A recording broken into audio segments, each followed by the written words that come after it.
I get to see that thing.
I would like to call the Finance and Ways and Means Committee to order for March 10th, 2025.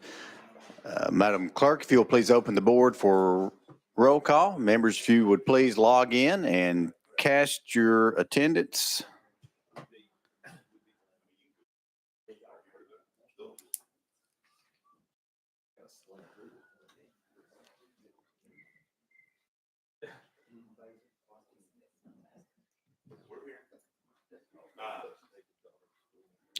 Does any member need more time? If not, Madam Clerk, please call the roll. Mr. Chairman, you have 15 members present. You have a quorum. All right, thank you very much. Members, are there any personal orders or announcement this morning? Hearing none and seeing none today we have 4 budget hearings. We're going to begin with the Department of Education. If you all, Commissioner, good to see you. If y'all would like to make your way to the front. Members, just a reminder that all materials are on dashboard. So if you want to log in, you'll see all the documentation there. And for our members, just once you are recognized, you do have the floor. And of course, if we get into running debate, I'll cut you off, but you don't have to wait to be recognized. Once you are recognized, you can begin and go back and forth. And Commissioner, and for your staff, we will control the microphones up here. So if you'll just pause before you start speaking and wait till the red light comes on, and then you may begin. But Commissioner, again, good to see you here this morning, and you may begin when you're ready. Thank you, Mr. Chairman. Good morning. I'm Lizette Reynolds, the Tennessee Commissioner of Education. I'd like my team to introduce themselves.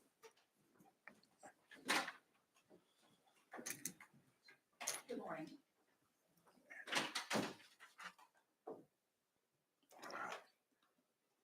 All right. Okay. Good morning. Christy Brown, the Chief Academic Officer for the Department of Education. Oh, yeah. I bet I shut up. Good morning, Shannon Gordon, Chief Operating Officer. Okay, next. Jack Powers, Assistant Commissioner of Policy and Legislative Affairs. Mary Ann Dursky, Chief Financial Officer. Thank you. I will begin the presentation of the Department of Education's budget, leaving plenty of room for your questions. However, feel free to interrupt me at any time if that is more convenient for you. We're going to begin with slide 2, the department's cost increases. Items number 1 through 4 were passed during our special session. Each of these were the result of the passage of the Education Freedom Scholarship Act and the Appropriations Bill. You have teacher bonuses for $198,400,000. The Education Freedom Act, $148,600,000. Grade A schools for $17 million, and Tourism Zone LEA grant for $6.2 million. Item number 5 on this slide is the Tennessee Investment in Student Achievement, or TISA, funding law, which is in its 3rd year of implementation. We are asking for an additional $164 million in recurring funds, which will bring our base funding amount to $7,295 for fiscal year 25-26. Since 2019, state funding for public education has grown by over $2 billion, which represents a huge commitment to public education by both you, the General Assembly, and Governor Lee. This increased base includes $125 million to raise the minimum teacher salary to $50,000 by the 26-27 school year. For 25-26, it will be $47,000. This amount also includes an additional investment to differentiate funding through CTE pathways to fill in-demand and high-skilled jobs. Item number 6 is $27.3 million in recurring funds for summer learning camps and transportation. Our summer learning camps are a hit with parents and students. Stabilizing at around 90,000 students, summer camps have proven to support both remedial and accelerated student learning. When comparing data from the spring 2024 semester to the fall 2024 semester, we were able to see that students who attended summer programming maintained their learning, whereas students who did not demonstrated a summer slide. Item number 7 is for paid parental leave. We are asking for an additional $10 million in recurring funds. Last year, 1,300 families across 135 school districts took advantage of this incredible benefit thanks to your unwavering commitment to Tennessee families. As this number will grow, this appropriation will allow us to continue supporting their needs. Item number 8 represents the Fast Growth Fund, which is $5 million in recurring and $20 million in non-recurring funds. To better support our school districts across the state experiencing student growth, this request will ensure that all students have access to the services and supports that they need. Item number 9 is a new request to establish an equitable facilities fund for public charter schools. We are asking for $5 million in non-recurring funds. Tennessee charter schools don't have the same access to capital as our traditional public schools. This fund will leverage this one-time state investment to support low-cost facility loans. Repayment also goes back into the fund to fund future projects. Item number 10 is for advanced placement examinations for low-income students. We are asking for an additional $221,500 in recurring funds. These dollars will ensure that Tennessee continues to cover the costs of advanced placement, international baccalaureate, and Cambridge examinations taken by our low-income students. Now we're going to move to slide 3, which continues our fiscal year 26 cost increases. Item number 11 represents a request for Jobs for Tennessee Graduates, or JAG Tennessee, for $4 million in non-recurring funds. Jobs for Tennessee Graduates works with students, particularly students who have become disengaged from school, with the supports they need to excel in their high school careers in preparation for their post-secondary choices. Item number 12 is for Junior Achievement, which is in its 3rd year of funding, $1.2 million in non-recurring funds. Reaching more than 32,000 students, Junior Achievement provides elementary, middle, and high schools with financial literacy, entrepreneurship, and work readiness supports. Item number 13 is our annual state special schools teacher raise request at $950,800 in recurring funds. This request ensures that our educators at our special schools continue to be compensated comparable to their geographic districts. These next 2 requests are for our administratively attached entities. Item number 14 is for the Charter Commission at $220,800, and item number 15 is for the Textbook Commission at $341,800. You will see this one in our supplementals. I will defer to those commissions to discuss those requests directly with you should you have any questions. Now we're off to slide number 4. Slide 4 represents our supplemental request for fiscal year 25, as mentioned. 2 are from the legislation passed this past special session. $17 million for grade A schools, which are incentive funds for districts with 50% or more of their schools earning a letter grade of an A, and $6.2 million for tourism zone grants. These are additional grant funds for a district in which a tourism development zone was established prior to certain laws being in effect. Number 3 is paid parental leave for $10 million, as mentioned earlier. And number 4 is the textbook commission for $341,800.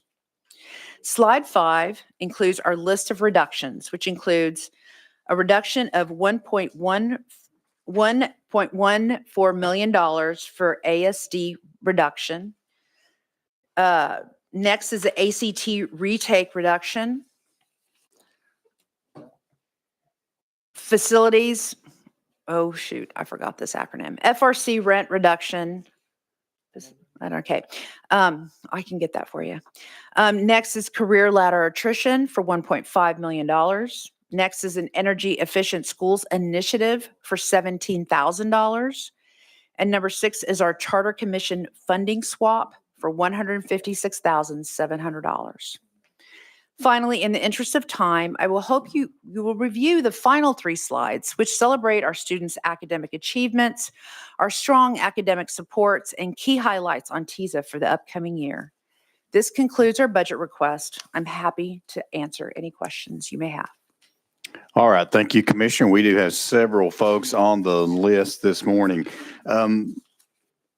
I'm going to begin while our members figure out if they have any questions or anything for the department. Let me begin with your response to the questionnaire that the department sent back to us. Has spent $65 million of the $102 million in FSAG funding. And what is the plan used for the remaining balance? For the FSAG? Yes, Okay. Ms. Dursky. Mary Ann Dursky, CFO.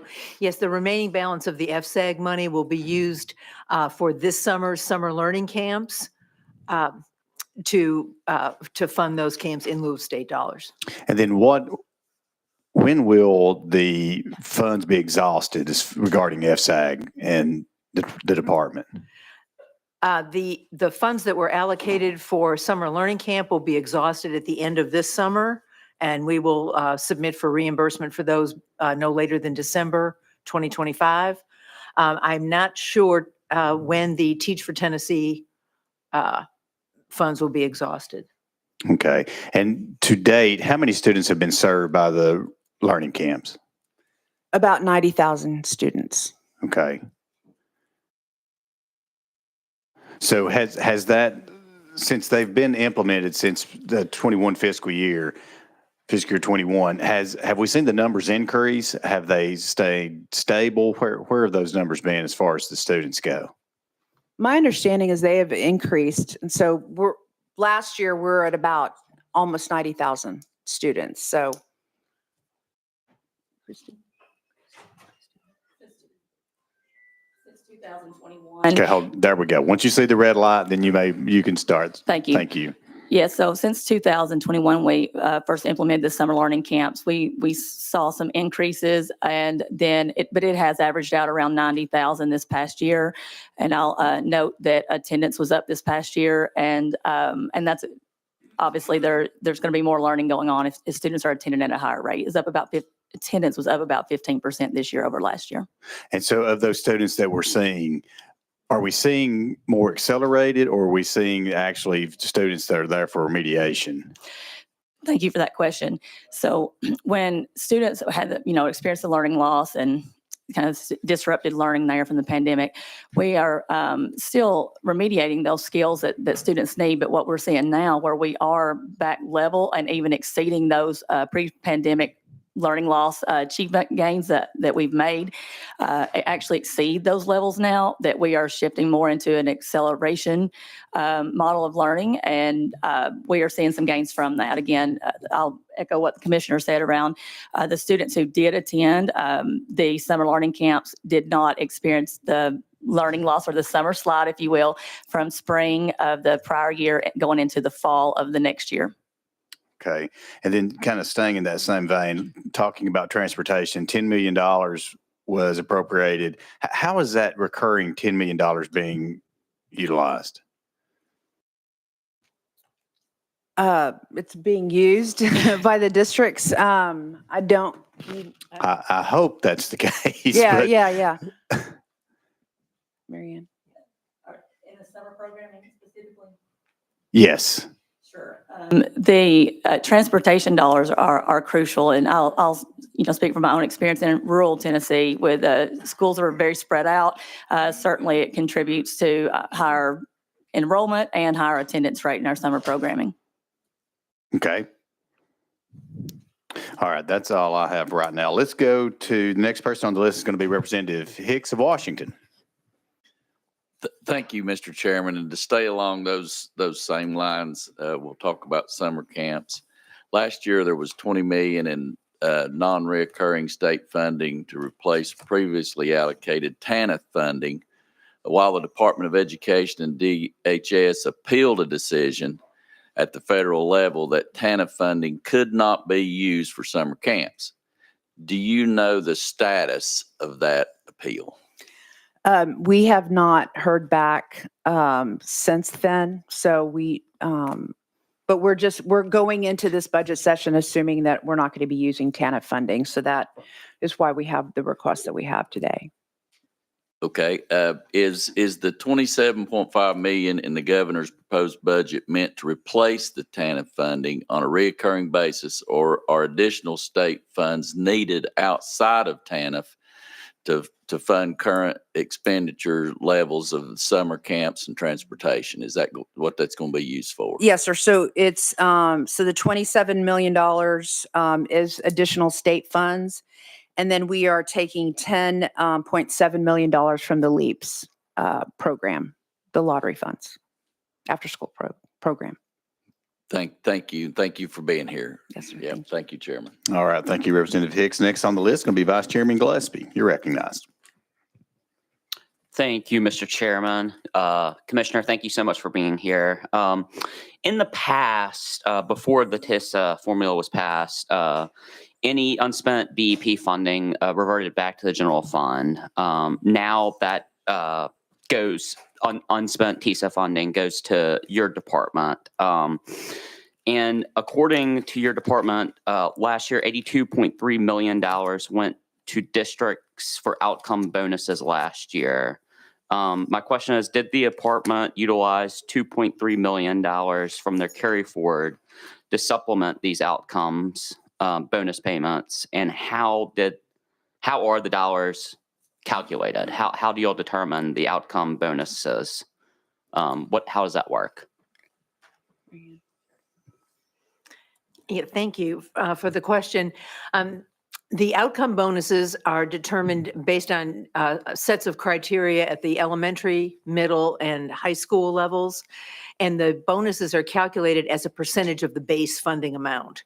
So for different, it's either 10 or 20% of the base funding amount for each student who meets the criteria at their various levels. The funds that were, I'm sorry. No, go ahead. The funds that were not used in the prior year are designated to be used for outcomes in the following year, and that is how those funds were expended in this year. So this year's outcomes were funded by last year's carry forward. Thank you. And one more follow-up question that makes a little bit more sense, but now I have another question. How about like when those funds are allocated to the districts? Are they provided to individual schools? Do they go to the district as a whole for the district to allocate them? Can you kind of walk us through that process as well, please? They go straight to the district, and they're not restricted by how they use the funds. So no restrictions, no deadlines, no parameters. They're allocated the funds and they're used in the year that they're given. Correct. Okay. Thank you.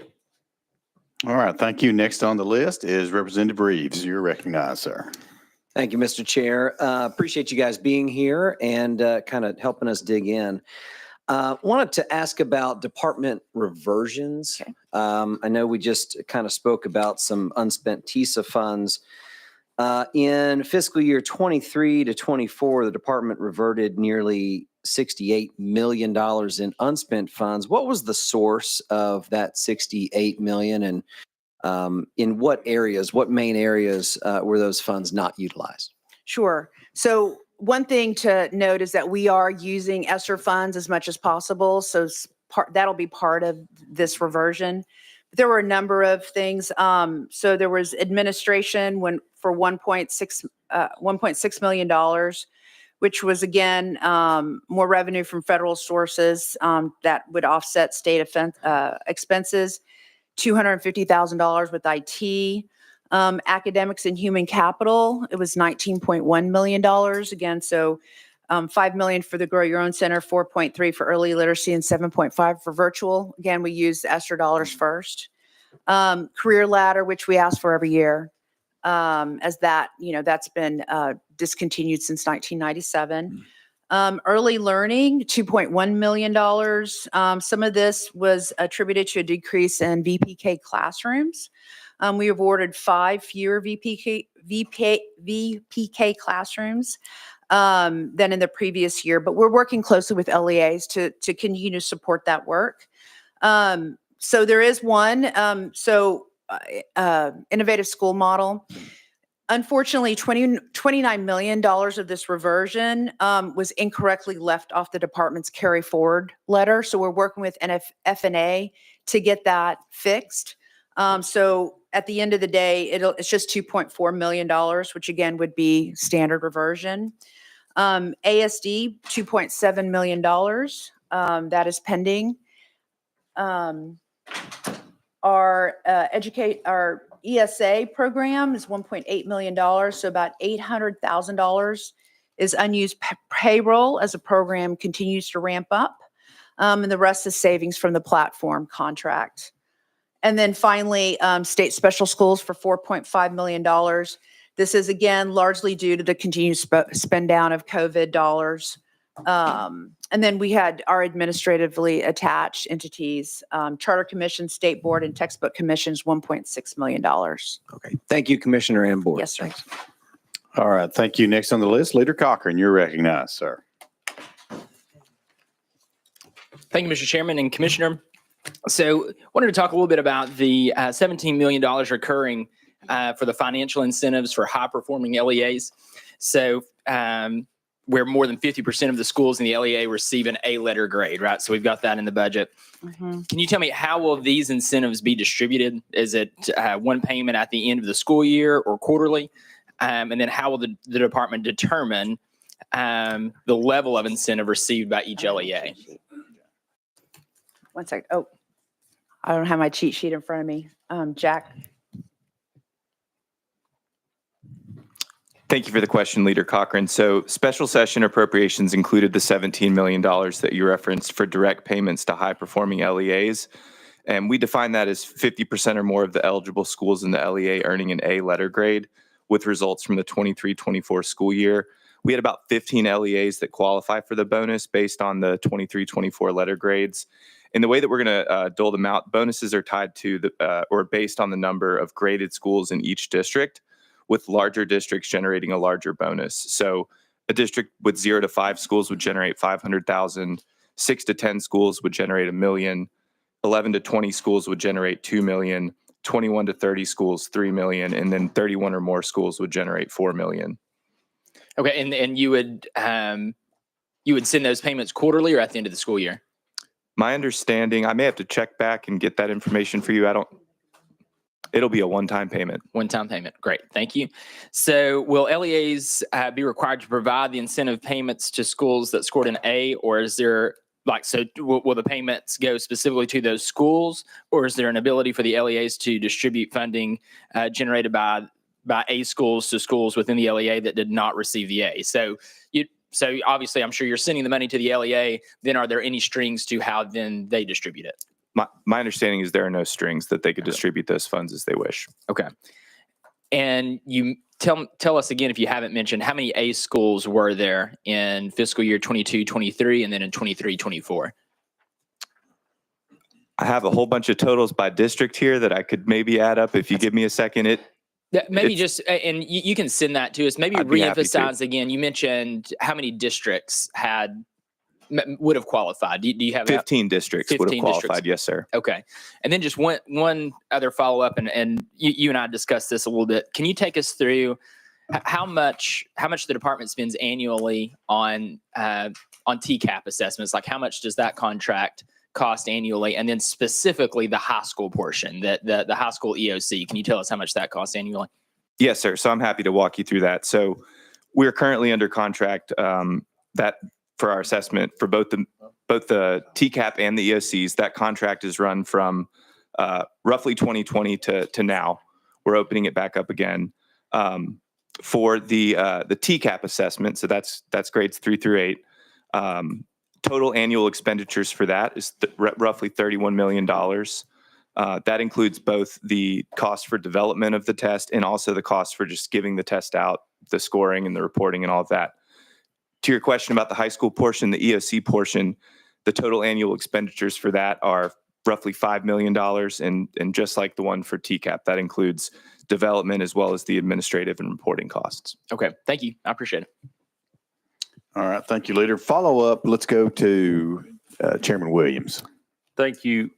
Thank you, Commissioner and team, for being here. Just as a follow-up to Leader Cochran, my school was one of the schools that received, my school system was one of the school systems that received this performance pay as it relates to the schools. I'm happy to say that the majority of our schools are doing really well.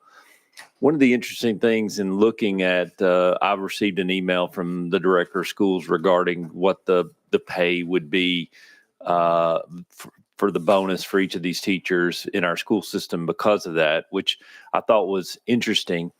However, one of the things that kind of perplexed me about the formulary or why we're doing it this way is that they distributed those funds throughout the entire system. And so the teacher in the third grade classroom at Capshaw where they were graded A gets exactly the same bonus as the person who has a D school in the same third grade classroom. And then that monies is distributed out through the staff of the director of schools, and therefore diluting it more. To me, it seems like if we're rewarding for performance, those who provided that performance should be the ones to get it, which would probably equate to a multiplier of 3 to those school teachers who are performing well. It's almost as if the formulary is rewarding teachers who are not performing well or administrators in those schools who are not performing well.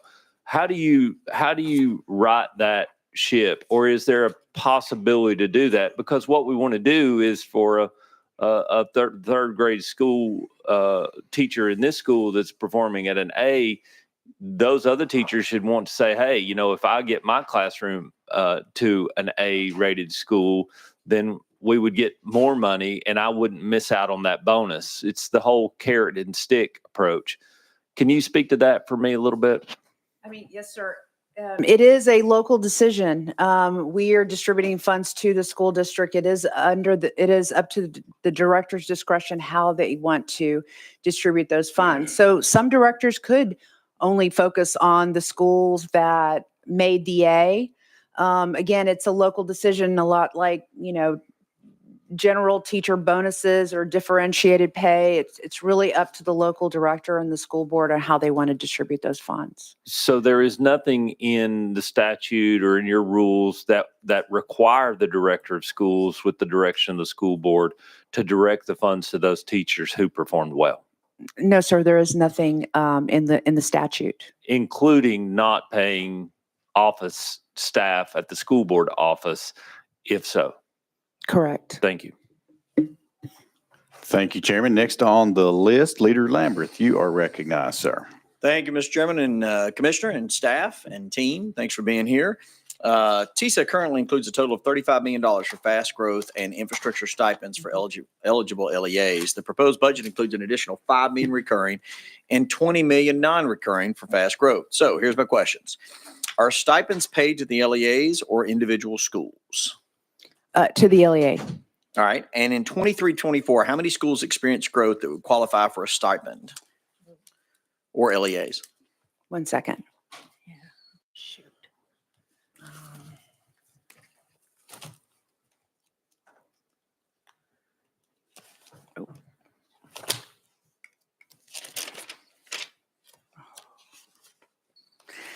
Can we get back to you on that one, I'm please? sorry. I've got a couple more here, so Yes, sir. we can make a list. Okay. And this one might be a little bit easier. How are fast growth stipends amounts determined? So what's the calculus that goes into that? So there's somewhat of an order of operations. So the initial calculation is 1.25 increase in growth with an actual ADM of 2% for 3 consecutive years. So, That's the infrastructure. oh, that's infrastructure. Oh, sorry. Yeah, go ahead. Sorry. Yes, the first order is the fast growth student stipend, Mhm. and that is based on a district that sees growth in their allocation of more than 1.25% when we run the same formula that we ran last year with this year's student numbers in it. So it's a difference in allocation of more than 1.25%. Okay. And then you didn't happen to find how many of those school districts No. that is yet, did you? I will in a minute. That's okay. No. We'll move on while you're looking at that. Promise. How much was paid out in fast growth stipends in 23-24? So total, how much did we pay out in fast growth? We paid out the entire 35 million in fast growth student stipends. All right. And how many schools are experiencing fast growth so far in 24-25? Do we know how many LEAs so far have? I believe so far this year, it's about 17 LEAs that have experienced a growth and received a projected fast growth student stipend. And of those 17, how many of those 17 do we know, are those the same that receive fast growth money in 23-24, or have we seen a shift? I believe a number of them are the same districts. But we can also look at that. If you don't mind, just get us that list later. And then how much has been paid out to date on fast growth in the 24-25 budget currently? So we're in March. I mean, how far For into this year, the? we've, Huh? 1 second, that will be right here.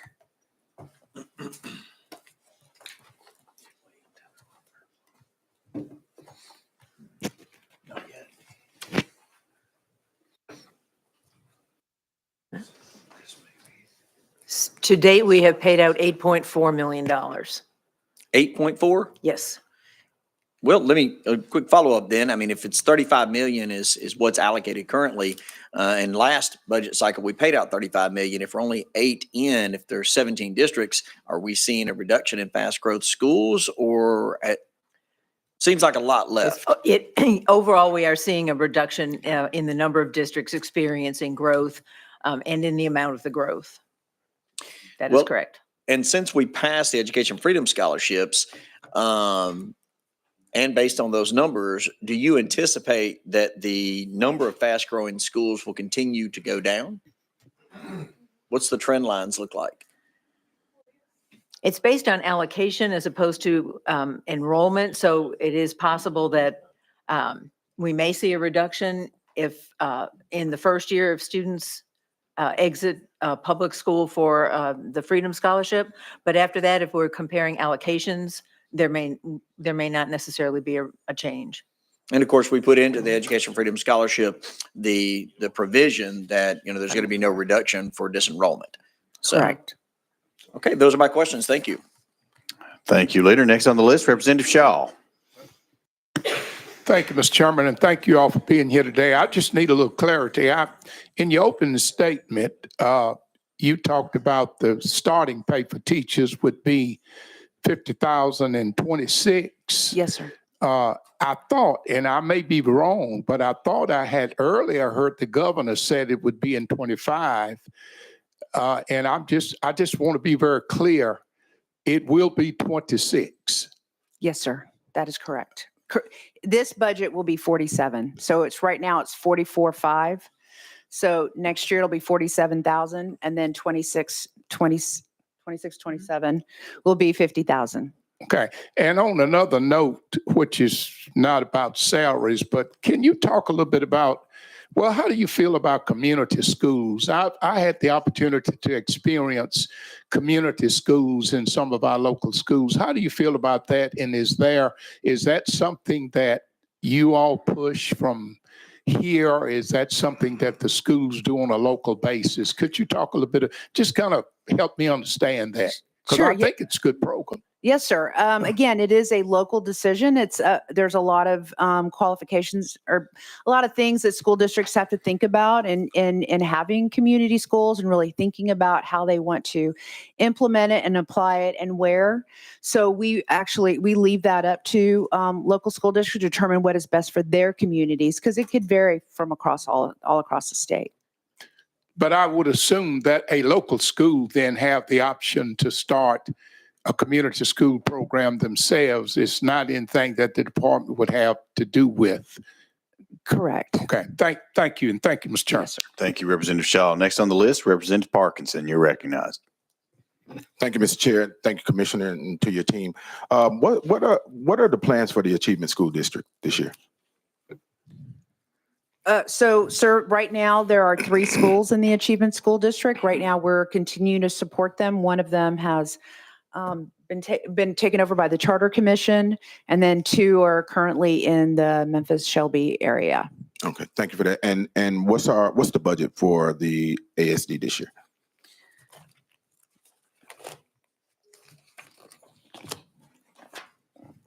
One second.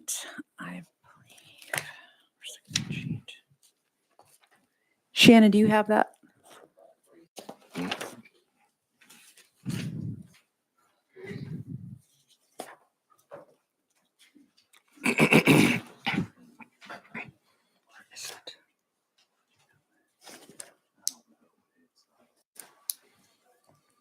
One second, sir. I'm Sure, no sorry. problem. Thank you.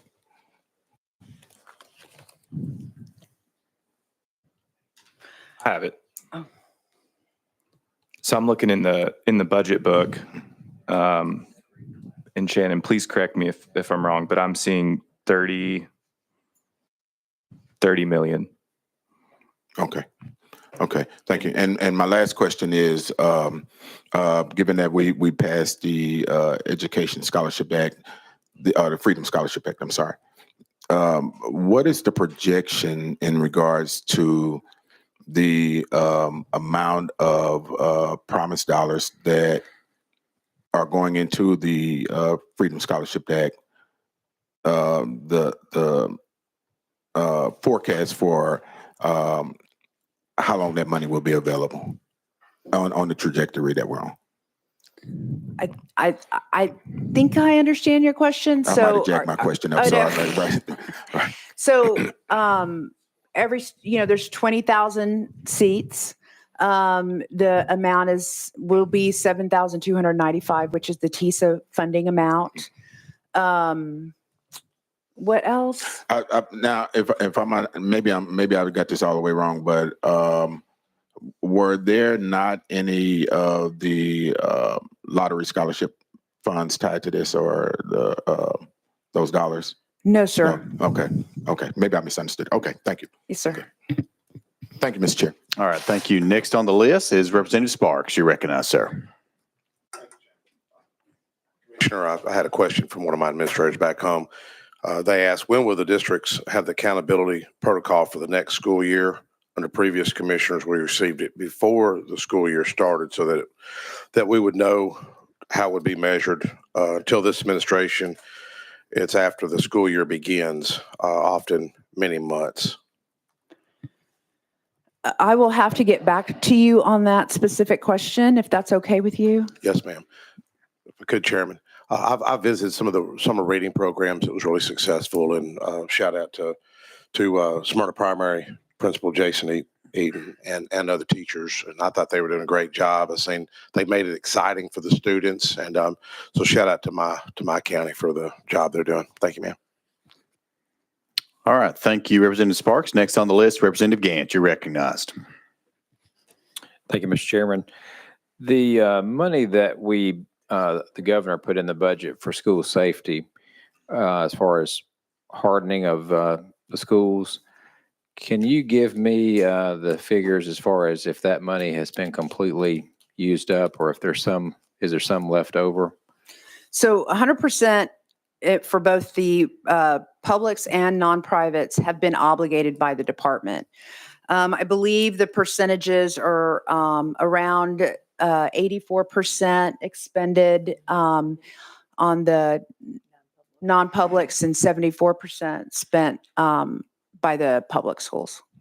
Okay, and categorically, how are they used? Shannon?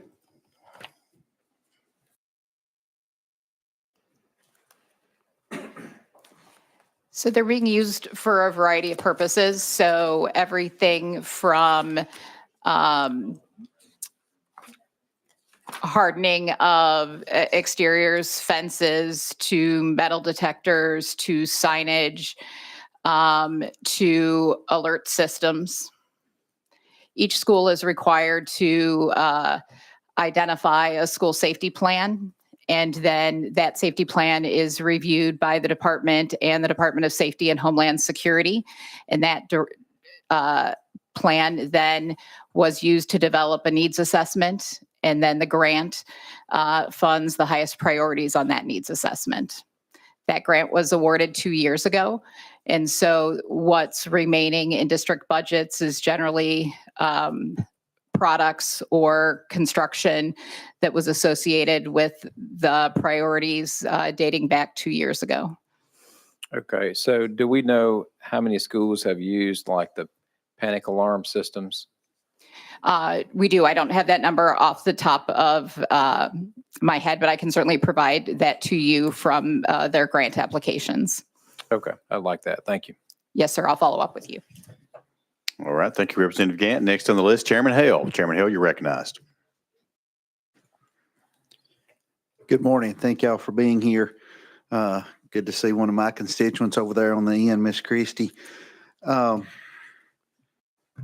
sat here and made all kinds of notes, and so I'm just going to ask a few. I know time is running short, so there's others that want to speak.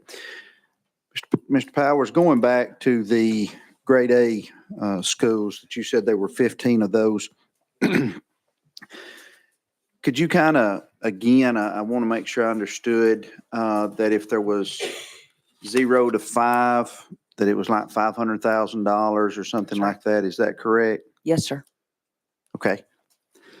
Then those schools can also qualify for the $25 that was set up for the infrastructure if they are a distressed or an at-risk school also, correct? Correct. Okay. All right.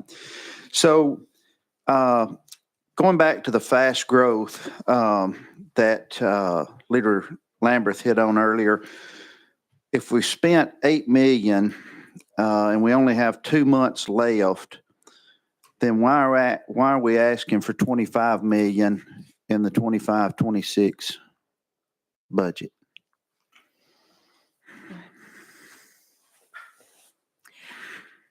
Yes, sir. Last year, the actual amount of the fast growth student stipend exceeded the 35 million that we were appropriated. And so we had to prorate the awards to the districts that earned the fast growth student stipend. They actually generated over $38 million in fast growth. So the 5 million recurring is designed to compensate for that, so that if we had a similar year to last year, we would not have to prorate. And then the 20 million is, I believe, just to see how fast growth goes this year, and to allow for an infrastructure stipend to be paid as well.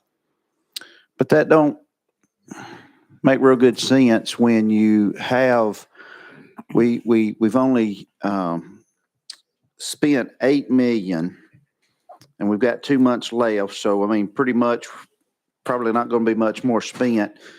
Why we need 20 million, if you're saying that 20 million is in there, and you even said that you kind of anticipate a decrease in the number of those districts. So, I mean, I have a hard time understanding why we need that much more money. Yes, sir. So the intent was again to cover what wasn't covered last year, and then also again to be able to then fund those infrastructure stipends. So that would be part 2 of this if that first pot hasn't been spent. And then the opportunity, if those infrastructure stipends are also sent out, then there's an opportunity then to lower that threshold, that 1.25, maybe to 1%, to then fund more school districts that are experiencing growth. So really, it's almost kind of a safety net to ensure that we can get as many districts that are experiencing this situation to have some funding for their school districts. I'm sure we'll have another conversation after this school year to see where we're at and then think about what is a more reasonable ask. But that's why the 20 million is non-recurring. So we're really looking to go ahead and continue to support school districts as they go down the line. Okay. All right. And I've had a conversation with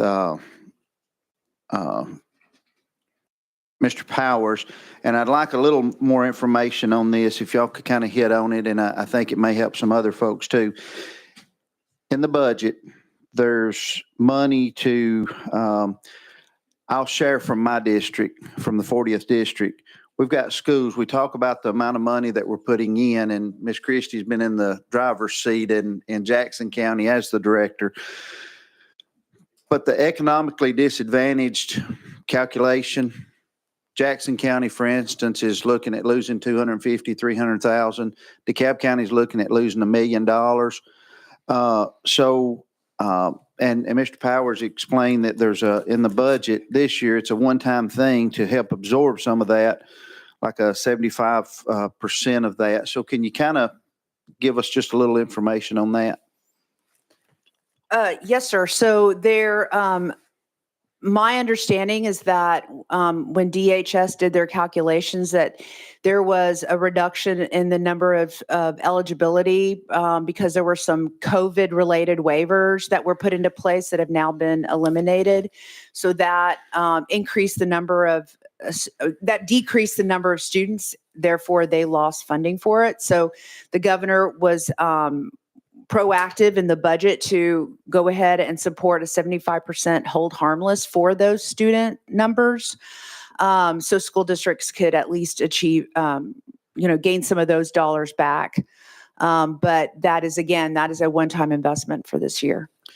So our schools that received the letter that said they'd be losing this funding, if we pass this in the budget this year, then in their 25, 26, they would receive those dollars to help them in this next year's budget, correct? Yes, sir. Okay. All right.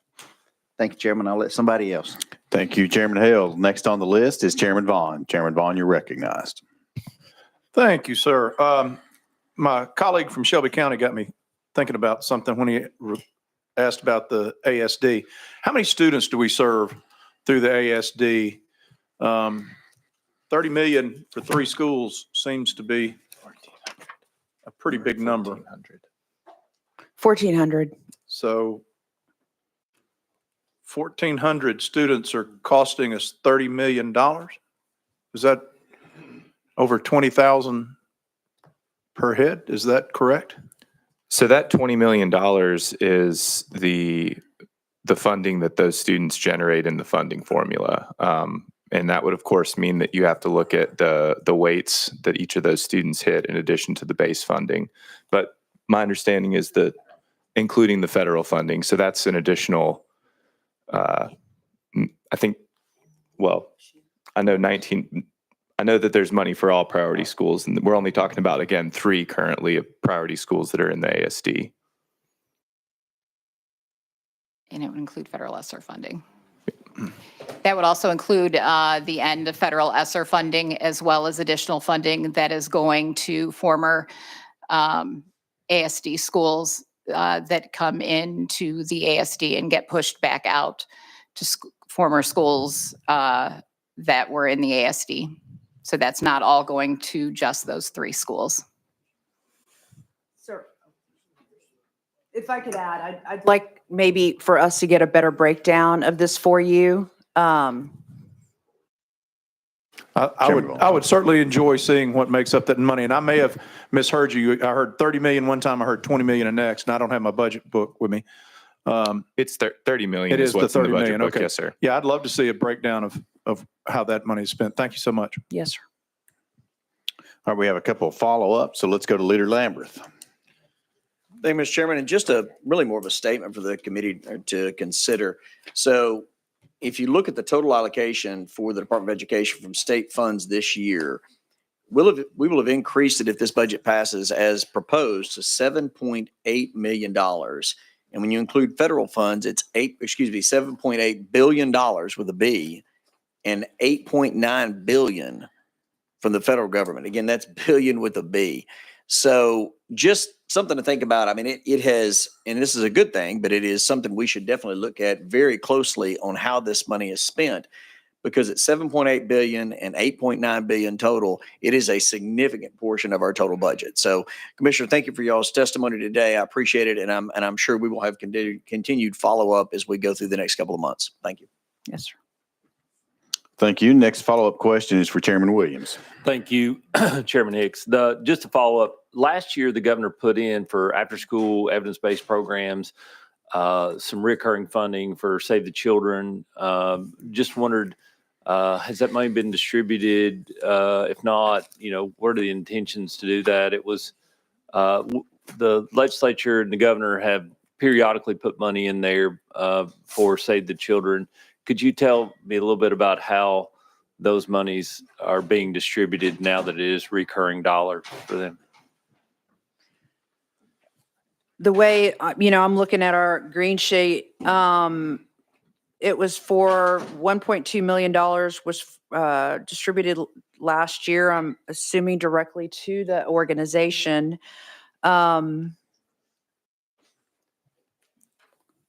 The reason for the question, Commissioner, is because I was talking with the director of that program, and there was some question as to how it was going to be distributed. It may be that it hasn't been distributed yet. It may have been committed to being distributed, but I was just wondering if you could maybe follow up with Yes, my sir. office about that. That'd be great.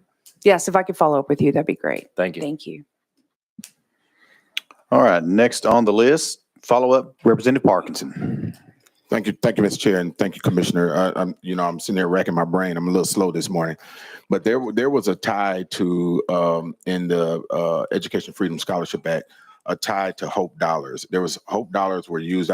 If I'm not, maybe the Hope Dollars were used to backfill, maintenance and other things, tied to the public schools that would lose students from the Hope Dollars. Can you break that down where the hope? Because I thought I was losing my mind here this morning, but I know there is a tie to Hope Dollars and the Freedom Scholarship Act. Can you break that down for me? I don't know that tie. My understanding is Education Freedom Scholarships is a direct state appropriation of state dollars. Do you have something? Thank you for the question, Representative Parkinson. I believe you're referring to the portion of the bill wrapped up into the maintenance funds. We can definitely get you more information on that. That's something that the Treasury is going to operate and run.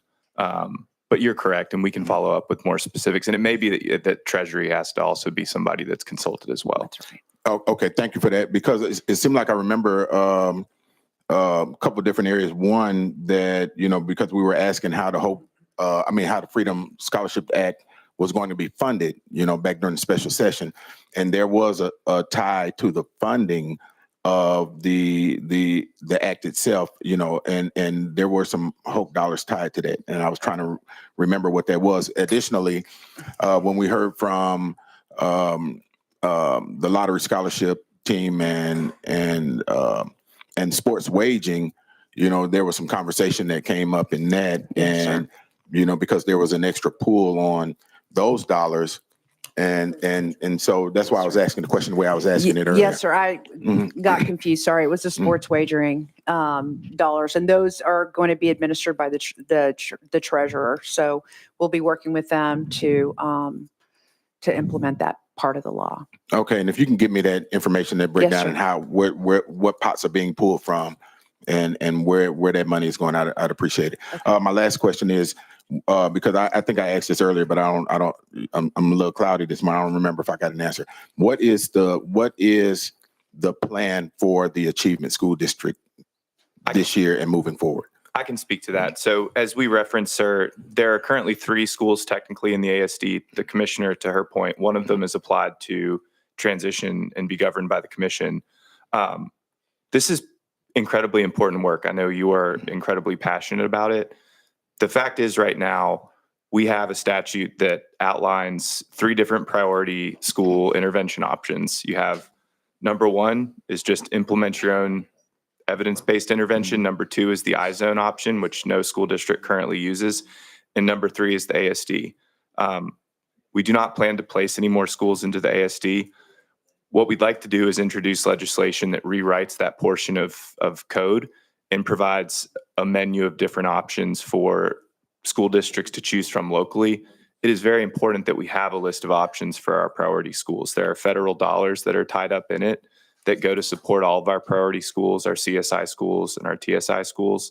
But our plan is to find a different option that does not involve restarting or reforming the ASD in any way, shape, or form. Okay, and just I'm sorry. Go ahead, Commissioner. Oh, and those 2 schools will go back to the local district. Okay, thank you for that. So am I correct in saying that we're closing the ASD this year, based on the passage of this legislation? Yes, sir. I mean, the 2 schools that are currently not, well, you have those 3, right? One that's going to apply to the Charter Commission, but the 2 that are remaining, they have 1 more year technically left if this legislation doesn't pass, is my understanding. And so then they would automatically close or they would go back to their home district next year. And if there are any schools in the ASD, then the ASD will be closed, budget 0? Yes, sir. Okay, and just last question. In regards to the proposals that are floating around at the federal level and with the abolishment of the Federal Department of Education, how does that affect the mandate from the federal government in regards to turnaround, which is at the state? Well, again, it's kind of hard to predict what's going to happen at the federal level. My understanding is the intention is to allow states to then manage their own dollars from that, from those pots of money. Those dollars are in the ESEA law, or ESSA as they call it now. So those programs, my understanding, will continue to operate. I think a lot of the conversations have been from where should the department footprint be minimized. But again, a lot of that is to be determined, sir. Okay, thank you. Thank you, Mr. Chair. All right, thank you, Representative Parkinson. Members, I have no one else on the list this morning. Representative Sparks, follow up. Give us just a second to get that mic turned on. There we go. Yeah, You're going back recognized. to the fast growth money, did I hear somebody say it was 35 million and now it's being reduced to 25 million? No, sir. It was 35 million last year. We spent 38 million. So we're asking for additional 5 million in recurring, but we also asked for another 20 million in non-recurring, again, to be able to think about, the 1.25 threshold, how we fund our fast growth schools. And then once that money, once those are taken care of, then it goes into this infrastructure piece for these fast growth to be able to, develop an infrastructure to support these students. And then once that money runs out, then there's an opportunity to then lower that threshold once everybody's been taken care of, to then fund additional growth schools should they meet this lowered threshold. And that's not, in law or anything. It's more of a discretion to be able to fulfill the obligations of our school districts. And you think that'll suffice for all the fast growth districts? Currently, yes, sir. Okay, thank you, ma'am. All right, thank you. It is 9:00. Our time is up. Commissioner, thank you and your staff for being here. Thank you for your presentation. And we will ask the Public Charter School Commission if they'll make their way up to the front.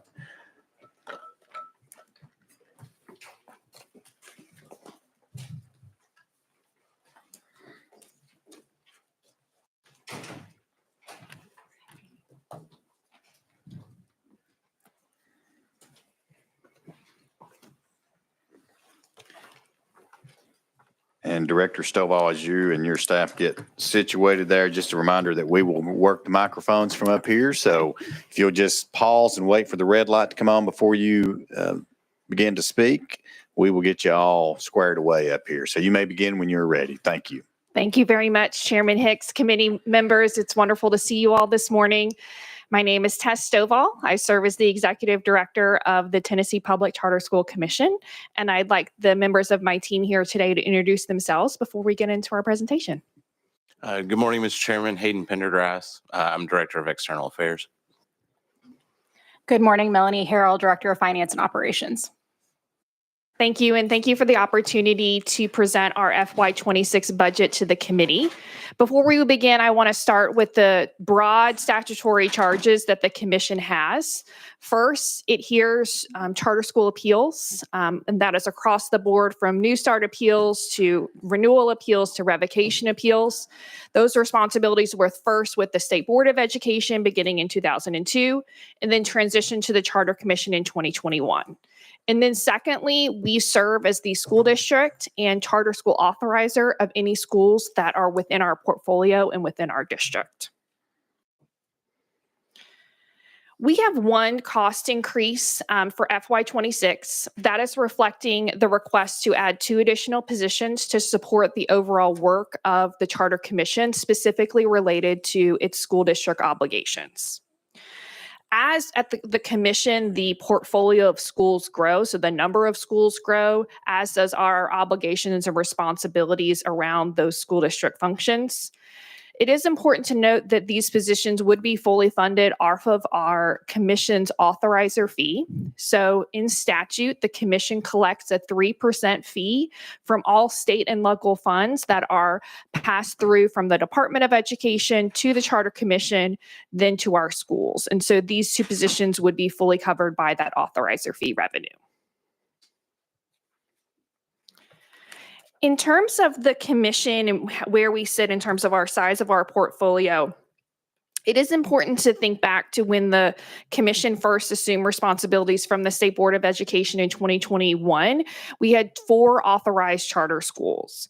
In this current year, so school year 24-25, we have 17 schools in operation, serving just under 7,000 students across the state, and we operate across 3 geographic school districts. And then looking into FY26, that number of schools will grow to 24 schools in operation, serving a little over 8,000 students, and will operate schools in Davidson County, Memphis-Shelby County, as well as in Rutherford County. As I stated at the beginning, the commission serves as the school district and LEA for any school that it authorized. And what that means is that any responsibility, oversight, and monitoring, regulatory reporting responsibility that a traditional school district has, we also have for our schools. So that means we monitor and implement things like fiscal oversight, test administration, student information systems.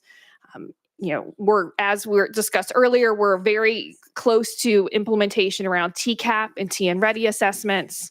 We also are responsible for oversight and monitoring of all special populations, so that's students with disabilities, English learners, provisions of students around 504, academic initiatives. Summer learning camps came up. Our schools also are required to implement summer learning camps, as well as school safety initiatives. So when we think about the growth of our schools to 24 schools, we recognize that there is an increased need in 2 additional positions to specifically support those district initiatives. So one of those positions would support in the operations and reporting functions, and the other position would support in those academic functions I mentioned, summer learning, VPK, and other direct state initiatives. And as I close, I want to come back to that the commission understands the statutory charge that we were given to be a high quality authorizer in this state. And we take that responsibility very seriously. We have been rated exemplary by the State Board of Education on our 2 authorizer evaluations, and that includes being the highest rated authorizer in this state. Additionally, the majority of our schools show high TVOS growth, as well as high performance on the state letter grades. And when we've had Department of Education monitoring, we've again excelled in that as well. We've had 2 of our schools in the past year receive reward status by the Department of Education. We annually evaluate our charter schools across metrics on academic, operational, and financial, and we hold them to a high bar. We also hold our own work to a high bar. We greatly appreciate the responsibility that's been given to us by the General Assembly, and we continue to set a high bar for our schools and the work that we do at the Commission. And with that, I will turn it over to you, Chair Hicks, and take any questions from the committee. All right. Thank you, Director. Thank you for your presentation. And we will begin with Chairman Baum this morning. Chairman, you're recognized. Thank you, Chairman Hicks.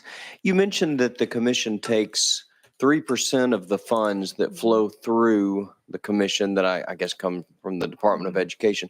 I guess I'm wondering what kind of funds, what kind of uses are those funds dedicated for? Is it 3% of like the per student TISA funding?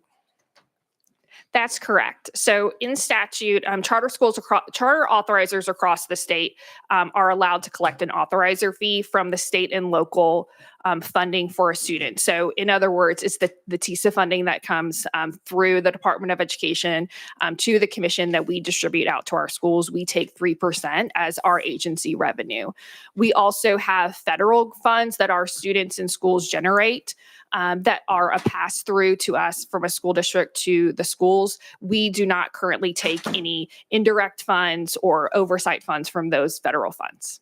Okay. And maybe one more question. I think you addressed this a little bit.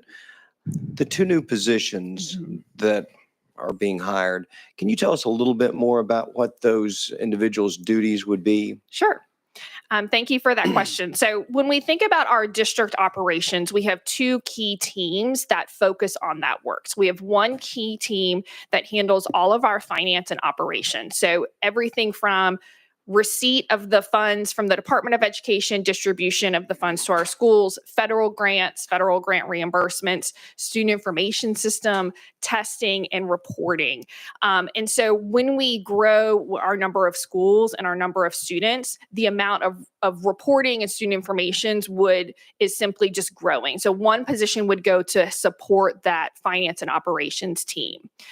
The second position would go to support our school programs and supports team. So we have another team within our district operations that supports all academic initiatives that are required at the district level, students with disabilities oversight, English learners, 504s, students with characteristics of disabilities, all of those things. And so all of our kind of implementation of federal programs. And so we recognize, particularly with our growth of students with disabilities and English learners, that we need an additional position to help on the data side of those functions as we grow as a school district. Okay, thank you. Thank you for your work supporting school choice. Thank you. All right. Thank you, Chairman Baum. Next up on the list will be Chairman Williams. You're recognized. Thank you for being here today. Thank you, Chairman Hicks. In the 23-24 budget cycle, you anticipated there being like $83.4 million of funds that you'd be able to draw through the TISA formulary. The actual revenues came in were about $9 million less. I think it was $74 million. I guess could you tell me a little bit about why there's a variant, more than 10% there? as to why the actual collections were lower than what your ADM estimates were. Sure. I will start and then I'll let our finance and operations person provide additional details. So there are two primary variables to our overall funding revenue that we receive from the Department of Education around our TISA funds. Number one, it's student enrollment. And so when our student enrollment as a district fluctuates, therefore our total revenue calculations is going to fluctuate. So if a school's enrollment comes in lower than they originally projected, then they're not going to receive funding for that. Therefore, our district allocation is going to be reduced. The second primary variable is local funding revenue variation. So because we are funded based on local tax dollars from the geographic district that we are in, Memphis Shelby County, Metro Nashville Public Schools, and Rutherford County, anytime there's a variation in local revenue, so if the local funding body thinks that they're going to receive X amount of revenue and that actually ends up being lower, that means our overall per pupil amount is lower, and then therefore the amount that we receive as a district and then turn around and pay out to schools is going to be lower as well. And then I will turn to Melanie and to add any other detail I may have missed. Thank you, Tess. I think that covered it. We saw a decrease in the local tax revenue contribution, primarily in Davidson County over the course of the last year. That resulted in fewer pass-through dollars for those schools. That declined somewhat steadily over the course of the year. So that combined with some variation in our enrollment led to that decrease. Did the per pupil spend change per student in all of Metro schools, or was it a change just for the charter, those authorized to do charters in those areas? So the decline in overall tax revenue would have impacted all schools operating within Metro Davidson County, regardless of whether they were operated under the Charter Commission or Metro Nashville Public Schools. So to simplify that, if a charter school's overall per pupil amount decreased because of local tax revenue under the Charter Commission, a charter school in Davidson County would have seen that's exact same decrease. Okay, as it relates to the lack of collections there, I guess my question is, did you see it as a uniform reduction, or were there one or maybe two charter schools that saw a kind of a larger than normal decrease in the total number of students there? And if so, would that give you concern? I would say we saw it's a uniform reduction because we both track our enrollment very closely with our schools, as well as we saw a uniform reduction in what the per pupil was across any school operating within Davidson County. So everyone saw the exact same reduction in terms of what the local contribution was, and therefore the per pupil was. Okay, finally, how do you reconcile the 20% increase with what your expected revenues this year to be versus what they were in the 23-24 cycle? Do you expect attendance to go up, or do you expect more local dollar spending to kind of fix what ailed you the last cycle? Could you tell me why such a difference in the total? I want to make sure I'm understating the total overall difference in our overall budget revenue, or? Well, the difference is your budgeted revenue for 23-24 was 83.6 million. Mm-hmm. Your budgeted revenue this year is for 108.7 million. Thank you for that question. So it's a combination of opening new schools. So when we open new schools, we therefore have an increase in enrollment. And so that's going to drive our overall budget because we have more students who are generating funding from local bodies, as well as local funding bodies make different decisions around their overall local tax revenue. That's going to increase our budget, as well as that also reflects our federal grants that our students generate. So as both our TISA, our underlying local, state, and revenue increases, as does the amount of Title I, Title II, IDEA funding as a district, that increases as well. So that is going to be reflected of every time the commission both open schools, as well as if we see schools grow from a student enrollment perspective, you will see our overall budget increase because of the way those students are getting funded through the formula. Okay, I said finally, but now I'm saying finally again. But so how many new schools will be opening, charter schools will be opening in the coming year? So within the commission exclusively, we have 7 schools that are opening under the commission in 25-26. Okay. One of those schools is an existing school within the Achievement School District that the Commissioner of Education was speaking to earlier. So those generated funds will simply transition from previously generated by the Achievement School District that will then be reflected at the Charter Commission level. We have 6 other brand new charter schools that are opening in the school year 25-26. I think there are other school districts across the state. They may also be opening charter schools, but I'm not familiar with those numbers as well. One more question, Chairman. I'm sorry. If there were a change in, say, Memphis, Shelby County schools as it relates to the increased number of charter schools there, do you have the bandwidth to take 10 to 20 additional schools into your system in order to manage and maintain those? So to respond to that question, I feel confident in our current systems in terms of we are really thinking about scaling smartly. As we know, our portfolio is growing next year. And so what does that look like? I think if we were to increase on a 1-year basis to receive 10 additional schools, I think we would need additional staff to support that work. But we have really, from the very beginning of the commission, been really thinking about how do we scale smartly and do so in a way that both keeps up with the responsibilities of being a school district, but also doesn't overstaff in areas where we don't need it. If you were to grow those charters, though, this number of charters, what would be considered more than the norm? Mm-hmm. Would the funding that follows the child to the charter not accommodate for most of that staff need, most of those staff needs with the 3% that you talked about previously? The answer is probably. Okay. I think we always are shooting to be as close to self-sufficient on the authorizer fee as we can be. And so I think anytime we are increasing the number of students in schools we have, therefore our authorizer fee revenue is increasing as well. So we recognize that the revenue may increase. We also might need additional positions to support that work as well. Okay, thank you very much. Thank you, Chairman, for your patience. Thank you, Chairman. Director, last year, I know $15 million was appropriated for the facilities fund. Now, I know your department doesn't directly control those funds, but schools that you all control do. Can you talk a little bit about, have any of your schools actually utilized the fund? And talking, as you do talk about it, what about any kind of refurbished properties that LEAs have recognized? And then so some of your schools may have either upgraded their property or actually taken over some property. Curious to hear about that.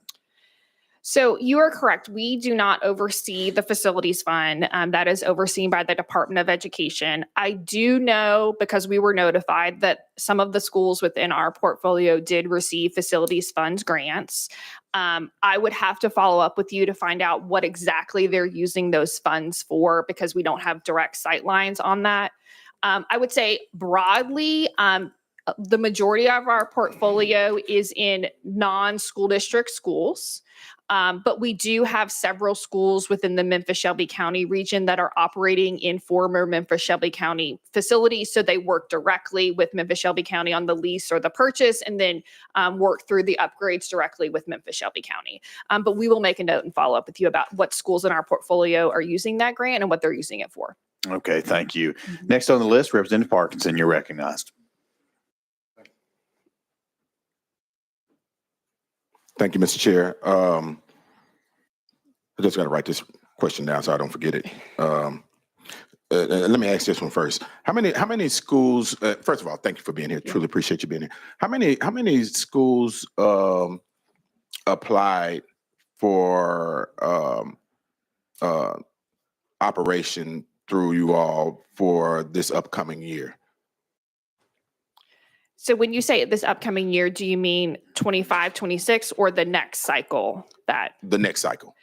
So currently, no school has applied to us for the next cycle because all applications start at the local level. So right now, there are 13 applications that districts across the state are considering.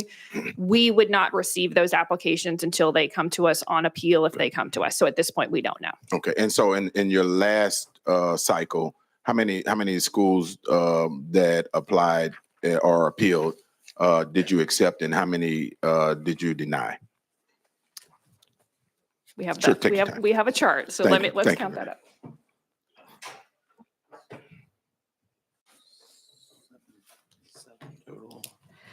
So we received 7 appeals in the last cycle. 1 of those appeals withdrew. We approved 4 and denied 2. Okay, and where were the schools located that were approved and denied? And where was the withdrawal also? So they were, I will just go through the list. We affirmed the LEA decision, so denied a school in Rutherford County. We approved schools, 3 schools in Davidson County. The withdrew was also in Davidson County. And then we approved Wooddale Middle School, which was operating within an Achievement School District. And so that was within Memphis Shelby County. Okay, thank you for that. Yeah. The Thank you. about that, and let me ask you that: how important is that for you to be you and your team to be to achieve that level 5 achievement as in regards to growth? It's extremely important. We use that as one measure of success at the commission, both for our schools as well as for us as a district. We also look at letter grades. We look at overall proficiency rates to see, are we making, are we offering a better option for students? And so absolutely, we are very proud of being a level 5 school district. Okay, I appreciate that. I think Shelby County Schools is a level 5 school district also, right?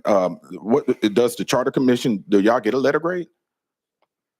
So we as a district do not receive a letter grade. Our schools receive a letter grade. Okay, but don't the other districts receive a letter grade overall? It's my understanding school districts as themselves do not receive a letter grade. Yeah. Okay, and how many schools do you have in your portfolio? Currently this school year, we have 17 schools. 17 schools. Okay.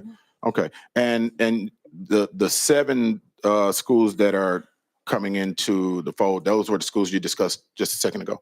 Okay. Yeah. That's all I want. Thank you so much. Appreciate you. All right, next on the list, Chairman Hale, you're recognized, sir. Thank you, Chairman.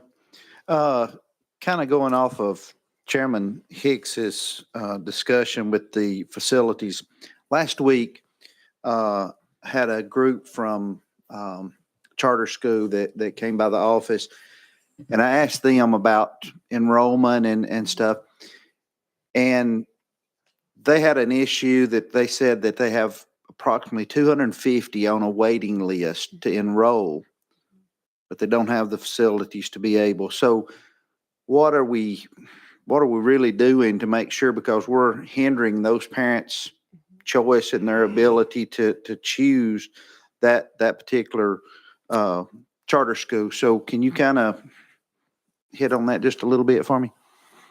Sure. Thank you for that question. I would say one of the number one things that we see in terms of challenges for charter schools, both in opening and then continuing to expand, is facilities, both in terms of cost of facilities, cost of land, cost of construction.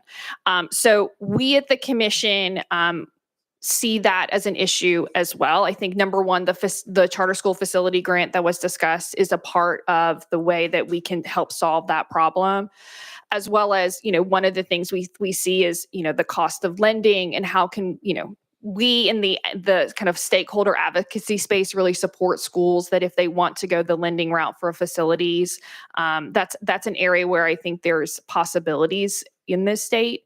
But absolutely, when I talk to anyone who thinks about opening a charter school in Tennessee, the number one question is, have you thought about facilities? Do you understand the cost and the timeline around facilities? Because it is significant, and it is the number one thing that we see when we see schools delay opening. 9 times out of 10, it's because of facilities. So of that 15 million, and you may have hit that a minute ago, how much of that has been used? Are you speaking about the charter school facility grant? Yes. I don't know because we don't oversee that grant. That would be a question for the Department of Education. We can ask them to follow up with you and give you that information as well. Okay, thank you. Thank All you, right. Chairman. Thank you. Members, I have no one else. Representative Sparks, you're recognized. Yes, Commissioner, I had a question from a constituent the other day that they were asking me that they were saying that I think the first charter school we had, I believe it's Rutherford Collegian, that they're being charged property taxes, but they're not supposed to be charged property taxes. Are you aware of that, or can you expand on that? I am not aware of that specific question or concern. I'm happy to follow up directly with Rutherford Collegiate Prep. That is one of the schools that the commission authorizes. I specifically haven't heard that from them, but I would be happy to follow up with them. It was from the property assessor himself. Another question. I visited charter school about 2 years ago, and he said they had a waiting list. It's just probably 2 miles from here, and I was asking about the waiting list and the capacity, and they said they weren't allowed to expand their second floor, the second story, due to Metro. Metro wouldn't allow them. They said they were using it for storage. Do you see? I think he views a little bit of discrimination. Do you see that type of discrimination among charter schools from school boards? So I think that charter schools have the ability to petition to amend their charter agreement. In this case, right, if you have additional seats and needs, they can petition to amend their charter agreement.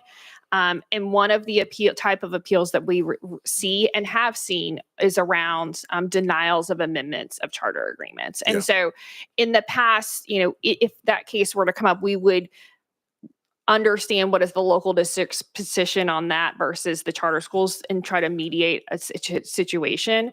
We don't know the intricacies of schools that we don't authorize all the time. So it's really hard for me to, speak directly to that. But certainly I think where we support authorizers and charter schools overall is to really be as good of partners as they can be to supporting the success of students. Yes, ma'am. Well, I think, we're getting into some times that we're going to have to learn to do more with less. I think the governor spoke about that the state address. Our county, Rutherford County, we're the fastest growing district in the state. And it's really unsustainable. I think the last school they were saying it was going to be over 180 million. Just 5 years ago, it was 95 million. I don't know why these costs have risen so much. We can't buy land. So my school board is Dr. Sullivan, and they've been great. They have concerns, but they've been great. So when you see a situation like Metro has, where you have the capacity and they can do more with less, but yet they're denied, I think we all should be concerned. Thank you, Commissioner. All right. Thank you very much. Members, I have no one else on the list, so I do want to thank the director for being here and her staff as well.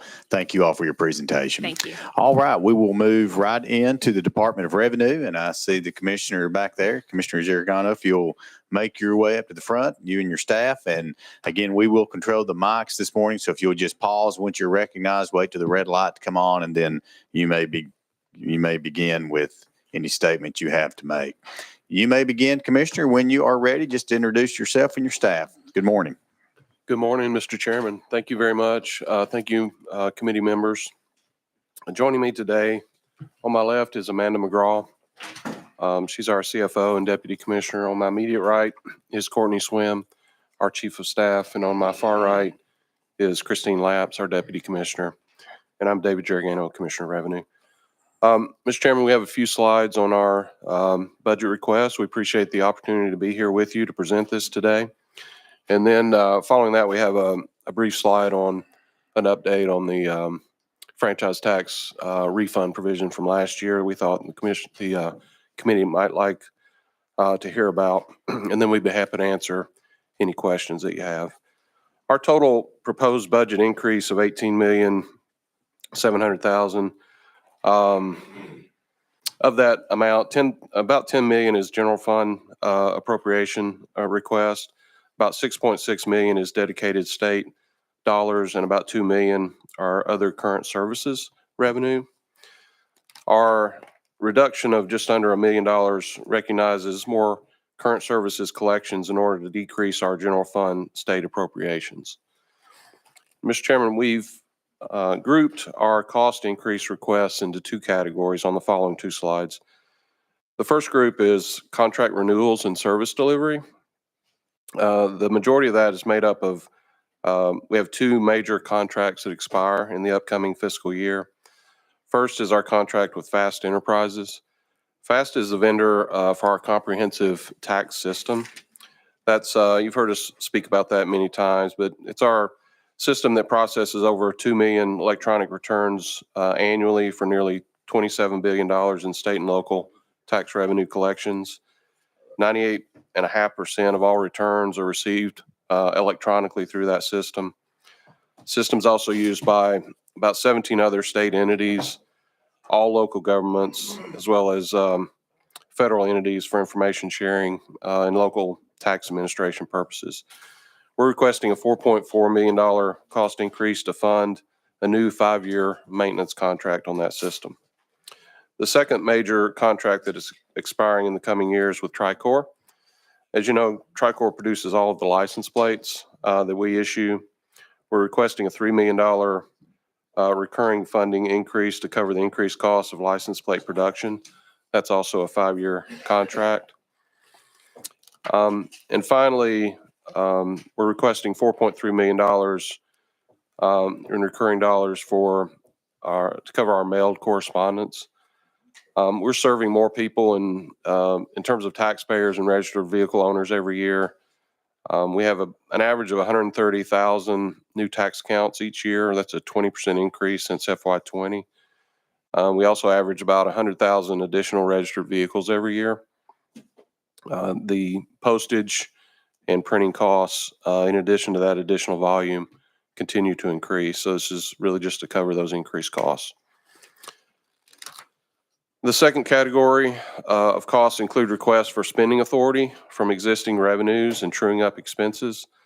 For example, in the area of motor vehicle registration, we process certain transactions that have an associated fee. Those would include things like the drive-out tag when a vehicle is purchased from a dealer, and vehicle information requests. In those instances, we collect a fee from the user, and we pay that fee to the vendor. So it's in essence a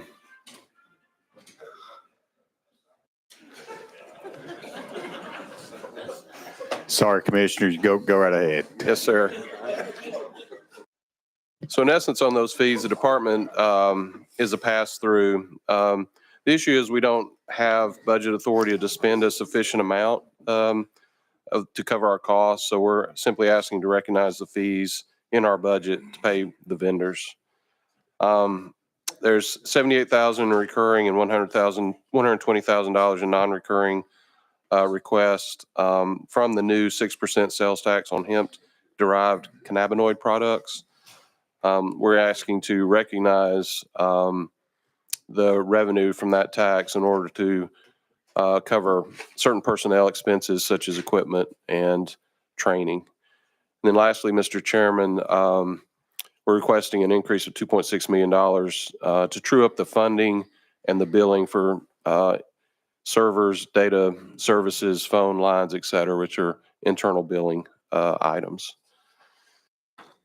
With that, Mr. Chairman, I'll turn to our last slide, a brief update on the franchise tax property measure refunds. As everyone knows, the bill coming out of last year's session included a refund provision with an eligible population of roughly 120,000 taxpayers for a potential aggregate refund amount of more than $1.5 billion. We received approximately 67,000 refund claims. To date, we've refunded just under $1.3 billion. There's $11 million that's being held for the taxpayers in counties affected by Hurricane Helene who received an extension of the time to file these refund claims. So notified F&A that we believe 113 million can be included in this year's budget because it will be used. And that leaves the category of 151 million that we are holding on to for the remaining pending claims. Those fall into a couple of buckets. About half of that will be will actually go back to the general fund for current collections. That relates to the 2023 tax year.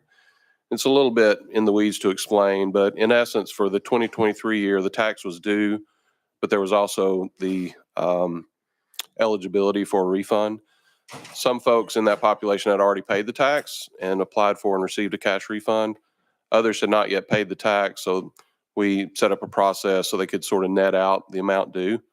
But those amounts should come out of the special fund set aside for the refund and count toward current collections. So if you'll notice, current collections are slightly below estimates, and one of the reasons for that is this 2023 issue. So we'll be basically backfilling some of those current collections.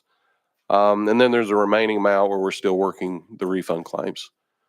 So, Mr. Chairman, with that concludes my prepared comments. Be happy to answer any questions. All right, Commissioner, thank you very much. And we will begin this morning with Chairman Williams. You're recognized. Thank you. Excuse me. Thank you, Commissioner. Apologize. We do have a patriot in our midst, and so his phone decided to go off in the middle of that. But in the middle of your presentation, wanted to talk a little bit about F&E. As you know, you and I had quite a few discussions about this last year. One of the reasoning behind the parameters set forth by the legislature, particularly the House amendment, was to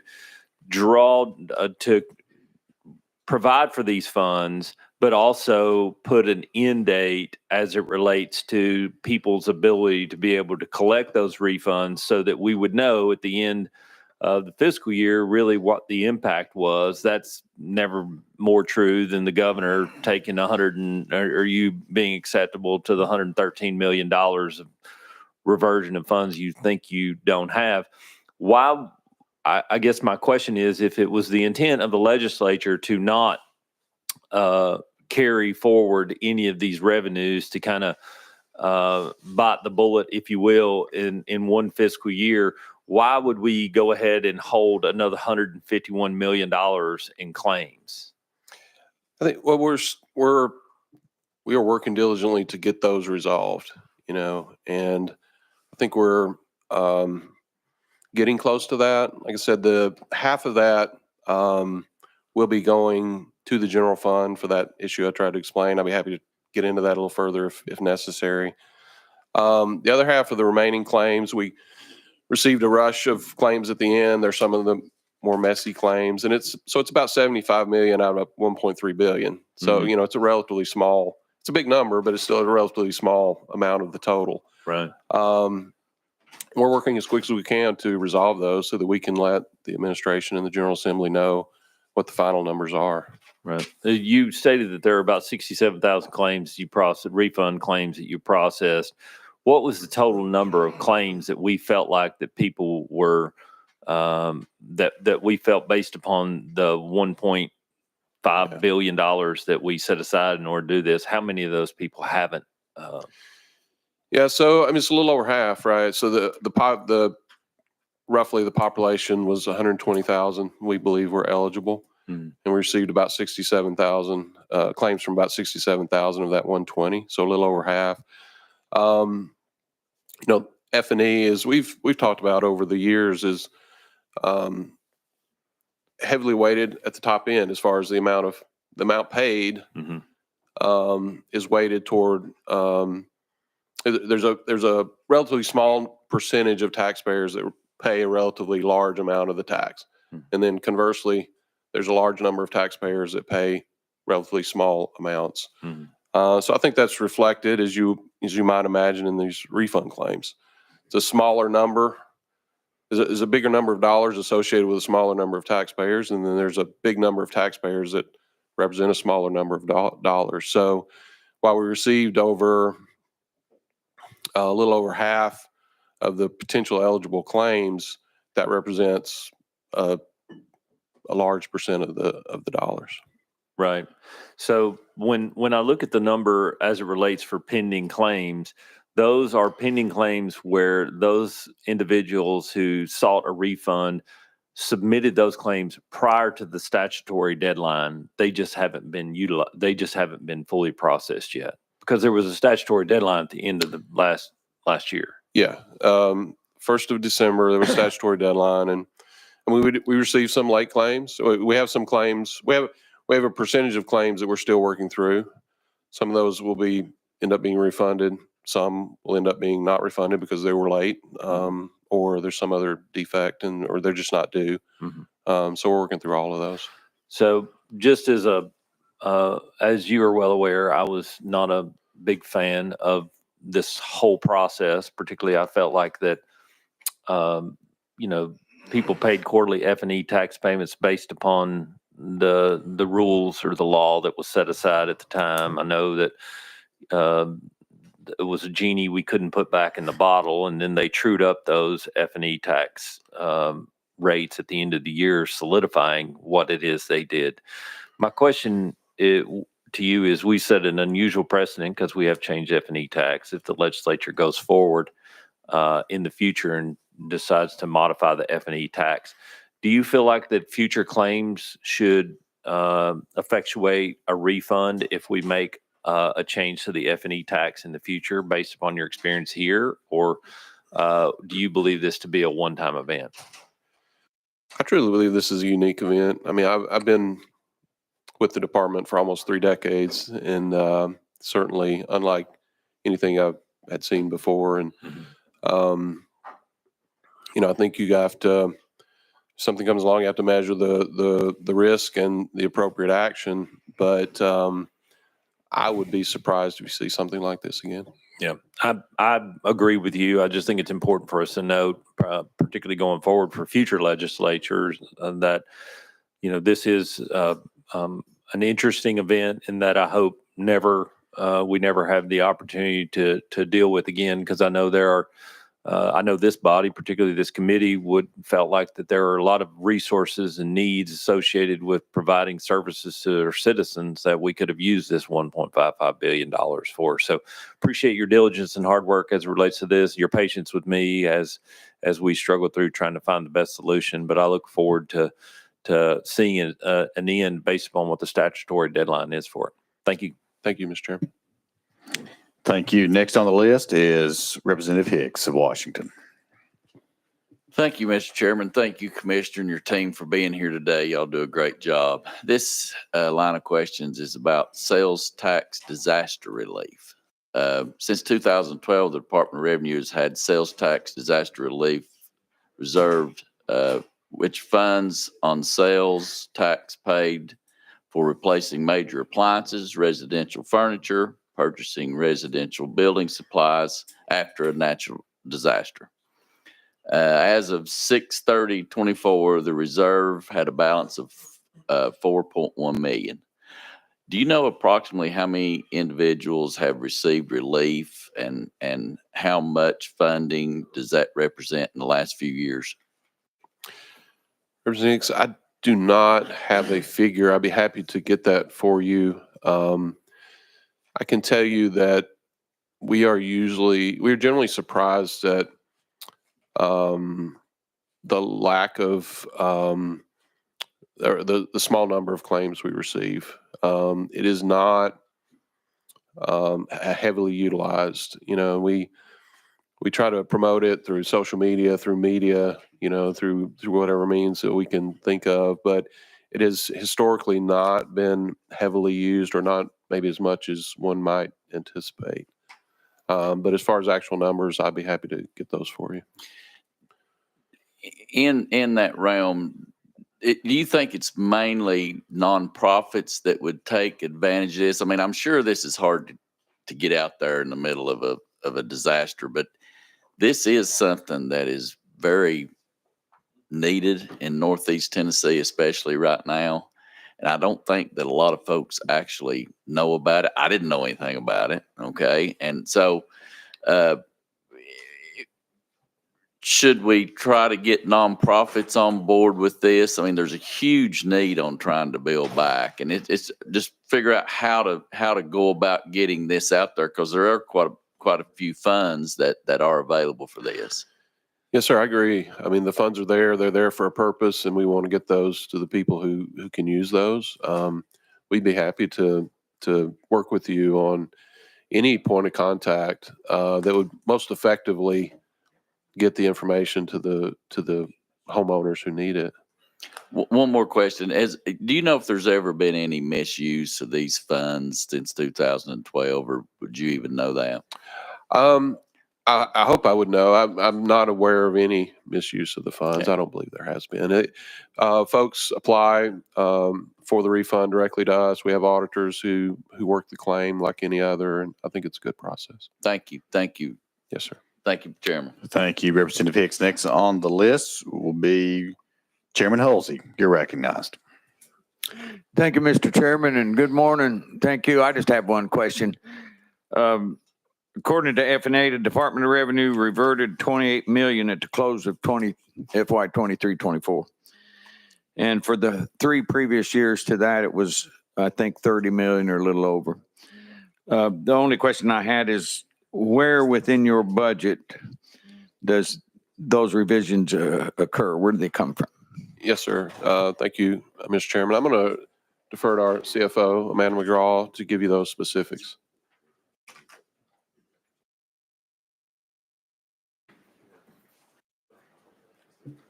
Thank you for that question. I can tell you that the vast majority of what we reverted comes from our current services collections. So we charge a 1.125% admin fee to local governments for the administration of local taxes that we do, that we administer for them. That current services revenue last year for 24 was approximately $50 million that we had collected in our current services budget that we are allowed to recognize as 34. So the vast majority of what we reverted was that over collections of current services. Okay, thank you so much for the answer, and thank you, Chairman. Thank you.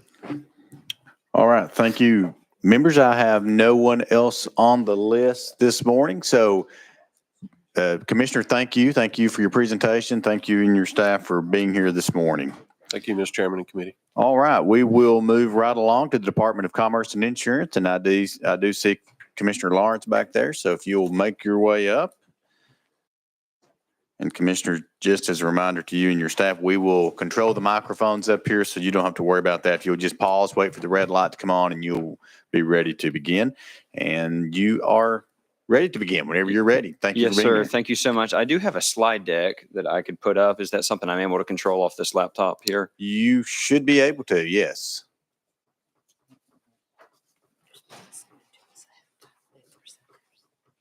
We've got 3 options on here, so I'll just guess. Oh, that's Department of Revenue, not the right one. I think, Commissioner, the way that works is you need to send your presentation to us, which it's too late now, but you would actually send your presentation to us, and then we would actually have it posted up on the screen. So, okay. Well, I apologize that we did not get that to you. I'll have to try and tell the story with my words instead. Okay.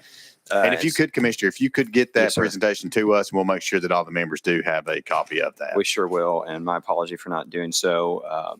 Thank you, Mr. Chairman and committee. My name is Carter Lawrence, and I have the privilege of serving as the Commissioner of the Tennessee Department of Commerce and Insurance. Thank you for the opportunity to be here with 2 members of my team. I've got Jennifer Peck, who is our CEO and Deputy Commissioner, and then Assistant Commissioner Paul Hartberger here with me to hopefully take any questions that you might have as we present our portion of the governor's budget for commerce and insurance. So our mission is protecting consumers and empowering professionals, and we are privileged to be able to do that in a way that really impacts all 7.1 million Tennesseans, hopefully in a positive way as we try to focus on our customers through our regulation of insurance, financial markets, the state fire marshal's office, training law enforcement officers, and all of the 7 external facing divisions that we have.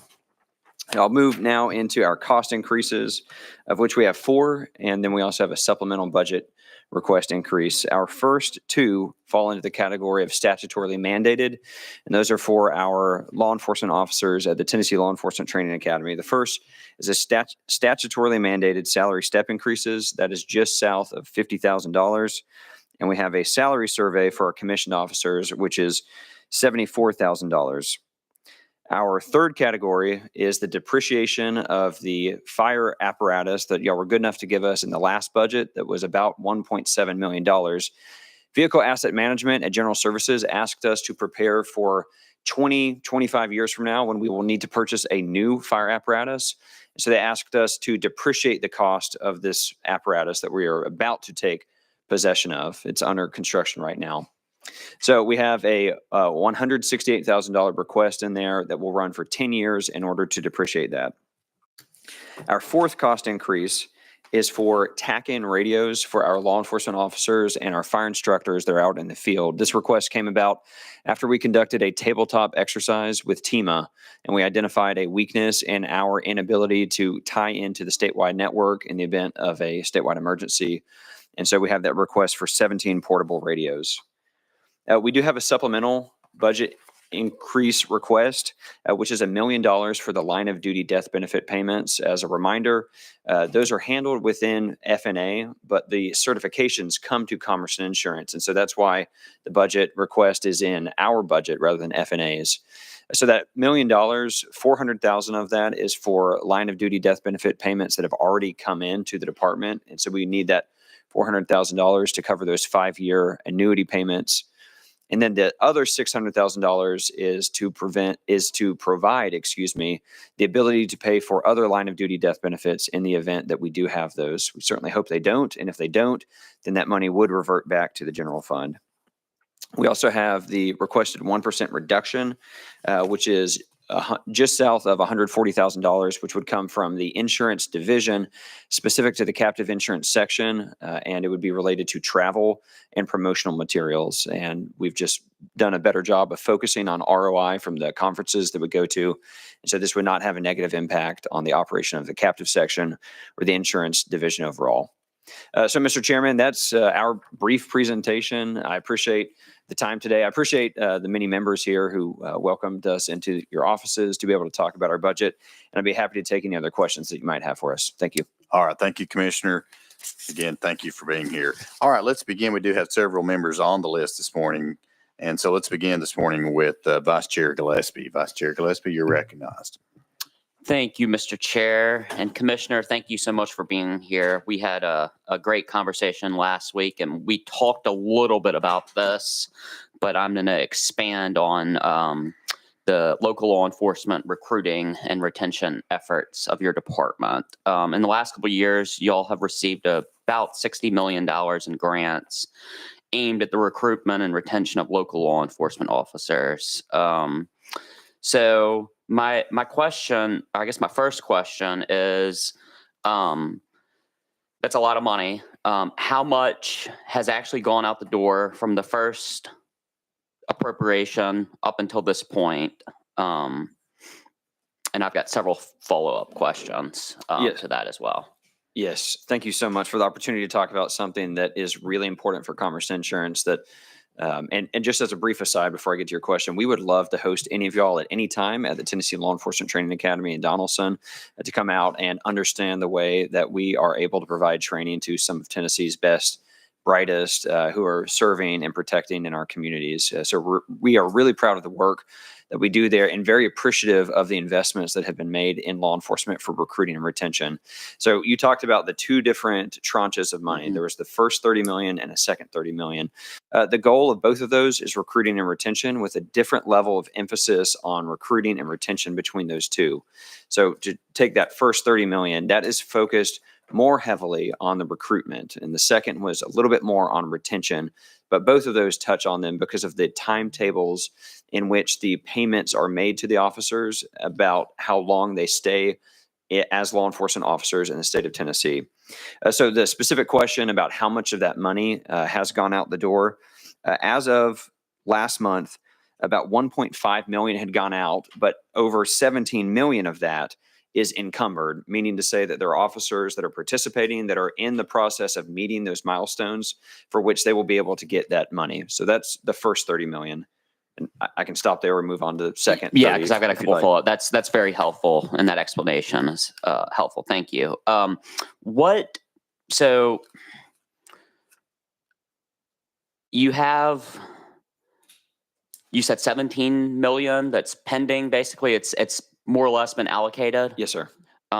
So that remainder is about $10 million that's remainder in that first tranche. Is that right? A little bit more, but yes, sir. A little that's bit right. more. Okay. So what's the timetable of that? Like, I guess my question or my follow-up question for my first question is this working? I know it's geared toward locals. In Shelby County and Memphis, we have a massive shortage. And that's for the entire state. So there's a lot of money being left on the table. Or am I inaccurate in saying that? No, not inaccurate. And I might go over to Deputy Commissioner Peck in a moment for specific to Shelby County. But just to the question about the timetable that's going out, I wanted to highlight that the payment period in order to keep the officers on in law enforcement in Tennessee, 6 months, 12 months, 24 months, and 36 months are the timetables by which they get the money out the door. So it's $1,000 at 6 months, $3,000 at a year.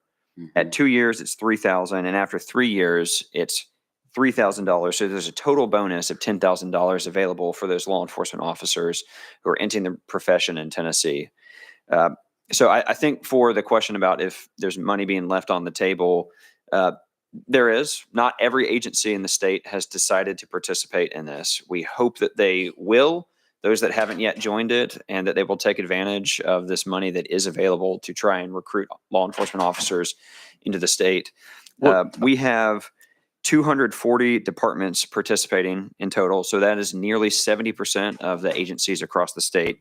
The breakdown between chiefs and sheriffs, 70 sheriff's departments are participating and 170 police departments. So that's how we get to that total of nearly 70%. Could you send us that list, please? Yes, sir. Absolutely. Thank you. That's very helpful. I guess my question remains still the communication, getting it out to the people, HR departments, et cetera. I understand if not every department is wanting to participate, and we can't force them to do that. Although I feel like this would be I don't know why they're not participating. So I would love to follow up with your department and any other relevant parties once that list is sent to me. Thank you so much. I appreciate it, Mr. Chairman. All right, thank you. Next on the list, Chairman Hill. Chairman Hill, you're recognized. First of all, still rooting for you to get your old beat up truck, Commissioner. In FY 22-23, kind of staying on the same vein with Vice Chair Gillespie, the department received $1.6 million to establish a statewide hiring portal to streamline hiring for local law enforcement agencies. First question, is that portal up and running, and how many agencies are utilizing it currently? Great. Thank you. I'll jump in. I will, if it's okay, hand it over to Deputy Commissioner Peck for that specific question about. We were fortunate that the Department of Labor had an existing infrastructure so that we did not have to replicate or create anew this portal for hiring in order to be able to match the needs in the local jurisdictions with the amount of available candidates. So we were able to use the Department of Labor infrastructure in order to create a law enforcement specifically branded portal. And I'm looking at COO Peck to see if you know how many of those agencies are participating. I'm not sure exactly the number on how many agencies are participating. I can definitely get you that information. I know that it hasn't been as many as we had hoped. It is a bit cumbersome with duplicating data entry. And so we are working on that to try to see how we can be more responsive to those agencies to make it less cumbersome for them so that it's a more seamless way of posting their vacancies. Okay. And then next, how many newly hired officers receiving bonuses have come out of state versus those that were already living in Tennessee? That is a phenomenal data point that we do not have. I wish we did have that. I think we can try and look Can you- to see if there's a way to tease that out, and we'll try and get that. Okay. And I should have also mentioned for the record, thank you. And in case my wife ever watches this, I agree with the chairman's suggestion that I do buy an old truck. Thank you. There you go. And then I want to move to one other question real quick, if I can, Chairman. On the report that y'all gave, the protection fund for the pre-need cemetery and pre-need funeral, I've always had a question about this, having been in this business since I was 14 years old and when this started. My question is this. Once a consumer is made whole, these are covering for pre-need cemetery and funeral. Once those people are made whole, why is there not a way that credit is given for the ones that are serviced, and then because the state is no longer protecting those at that point? So can you kind of... Yeah, it's a good question. And I follow the logic about essentially accounting for it properly so that we're not holding those liabilities on the books. I'm not sure.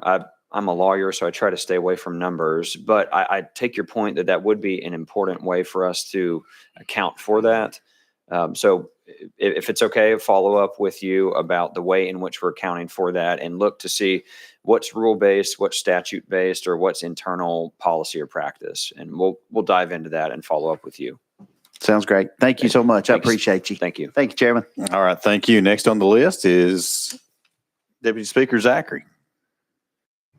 Thank you, Mr. Chairman. Good morning, Commissioner, to you and your team. And Mr. Chairman, I think it's important for the committee to know that there's a gentleman behind Commissioner Lawrence. Some people may be looking at the stately gentleman thinking, who is that in the beard? That actually is former Senator Mike Bell, who I did not recognize at a restaurant the other night. So I think it's important to point that out to the committee that he is here this morning. Commissioner, just a quick question and follow up regarding the 17 radios. You had mentioned that the 175,000 non-recurring. Are the new radios for the actual for our department, or are they for the local agencies? And how will that communication work? Yes, thank you. So the TAC-in radios, those 17 radios, are for the officers at Toledo and the fire instructors with TFACA. So those are all internal to Department of Commerce and Insurance. And those are all new radios. Those are not replacements, correct? Those are new radios. That's correct. We've never had TAC-in radios, and that was what I identified that TEMA said, hey, in the event of a statewide emergency, you have potential assets in the field that should be able to tie into the local networks. And so we've never had this before. This would be a new, and as y'all would be familiar with, we don't have the TAC-in fee for initializing those. It's just for the cost of the devices themselves. And then last question, Mr. Chairman. So how does our network, once these are implemented, how does our network compare with other states? What does that comparison look like? Yeah, I'm not familiar with how the TAC-in network itself would compare. I just know that for us, we operate these statewide networks essentially with Toledo and TFACA. Over the last few years, we have prioritized free training in districts so that not every department has to come to Middle Tennessee as frequently as happened in the past. So we're out in the field. I don't know how that compares to some of our neighboring states, and there are many neighboring states that have centralized training academies, but I don't know if they provide that free training in the field the same way that we do. So that's a really good question. I know that it's important for us to try and benchmark around our neighboring states to try and do better than them. So we'll have to look into that and follow up with you. Thank you. Thank you for the presentation. Very thorough, very brief. We appreciate it. Thank you very much. Thank you. I've got, Commissioner, I want to talk about SRO training. I know in a couple years back, the Department of Education, they had some monies for the SRO grants. And then I think $2 million got transferred over for this current fiscal year. And so to your department, and I'm just wondering, how's that going to be spent is I guess my first question.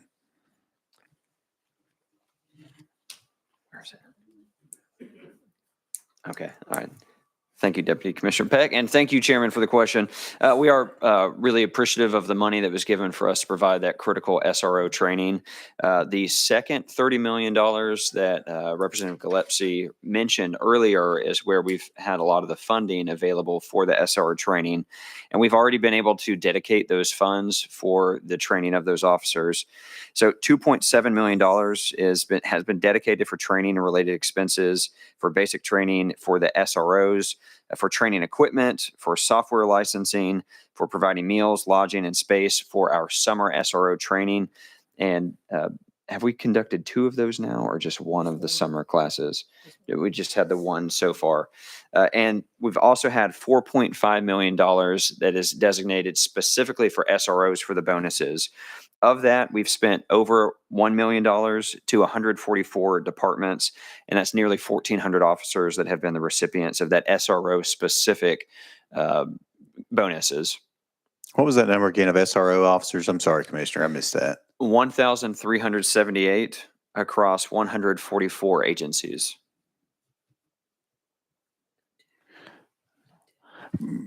Prior to this funding, who was responsible for training SROs prior to this particular program? It's a great question. And if I might see if Post Executive Secretary and Toledo Director Chip Kane could come up to the mic to answer that. To the extent that it's been in BASIC already, that would have been what we've done at Toledo at BASIC and what the Post Commission would have put in for training requirements statewide. But Director Kane, if you would, please. Chip Kane, Tennessee Law Enforcement Training Academy, Tennessee Peace Officer Standards and Training Commission. SRO training is really, it's sort of all over the place. So there are different entities that provide this training. There's NASRO, which is a national SRO organization. TNSRO, the Tennessee SRO group, provides this training, and now Toledo provides this training. And so it's statutorily required within that first year that somebody is named as an SRO that they receive a 40-hour class in school policing. And so, we have, I think, I'd put our training program at the State Academy up against anybody's, and it's free.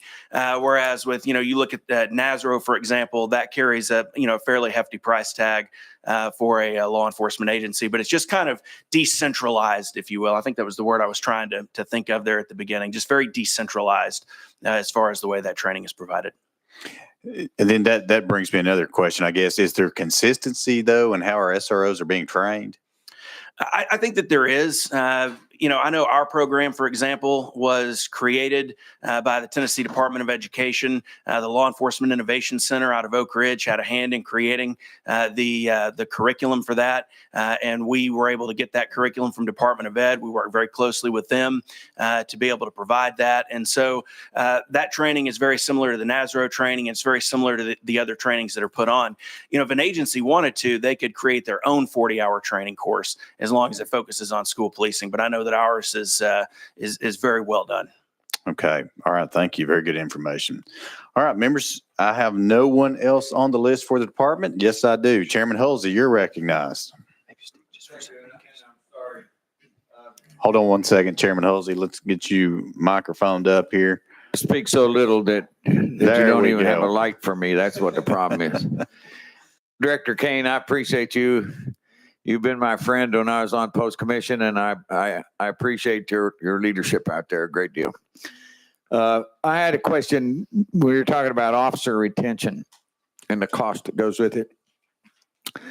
Have you seen a correlation between the increases in pay for THP and the benefit package and the loss of officers and deputies of smaller departments because they're able to transfer out, go with THP and get a substantial pay raise and the disparity between the workload? Have you seen that? That's a great question, and one that was contemplated at the time of the bonus structure that was put in place for the recruiting and retention.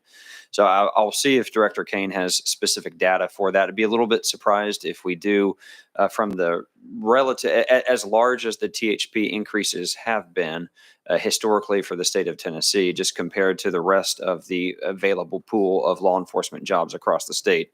I'd be surprised if we were able to draw any sort of significant statistical correlation there.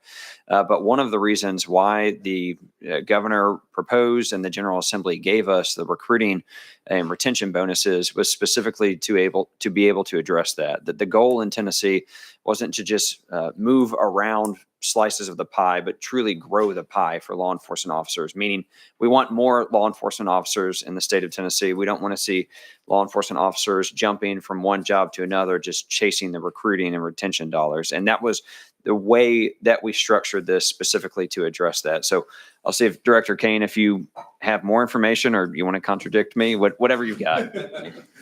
No, sir. We don't have any data on, who's leaving local law enforcement for THP. Thank you.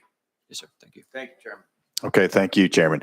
All right, members, I have no one else on the list. So Commissioner, thank you. Thank you you very and much. and your Appreciate staff it. for being here. Thank you for your presentation. And members, that does complete our calendar for today. Just a reminder, the budget hearings will resume tomorrow, March the 11th at 3 p.m. in House Hearing Room 1. Do we have any further business coming before the committee? Hearing none and seeing none. Without objection, we do stand adjourned. We are adjourned.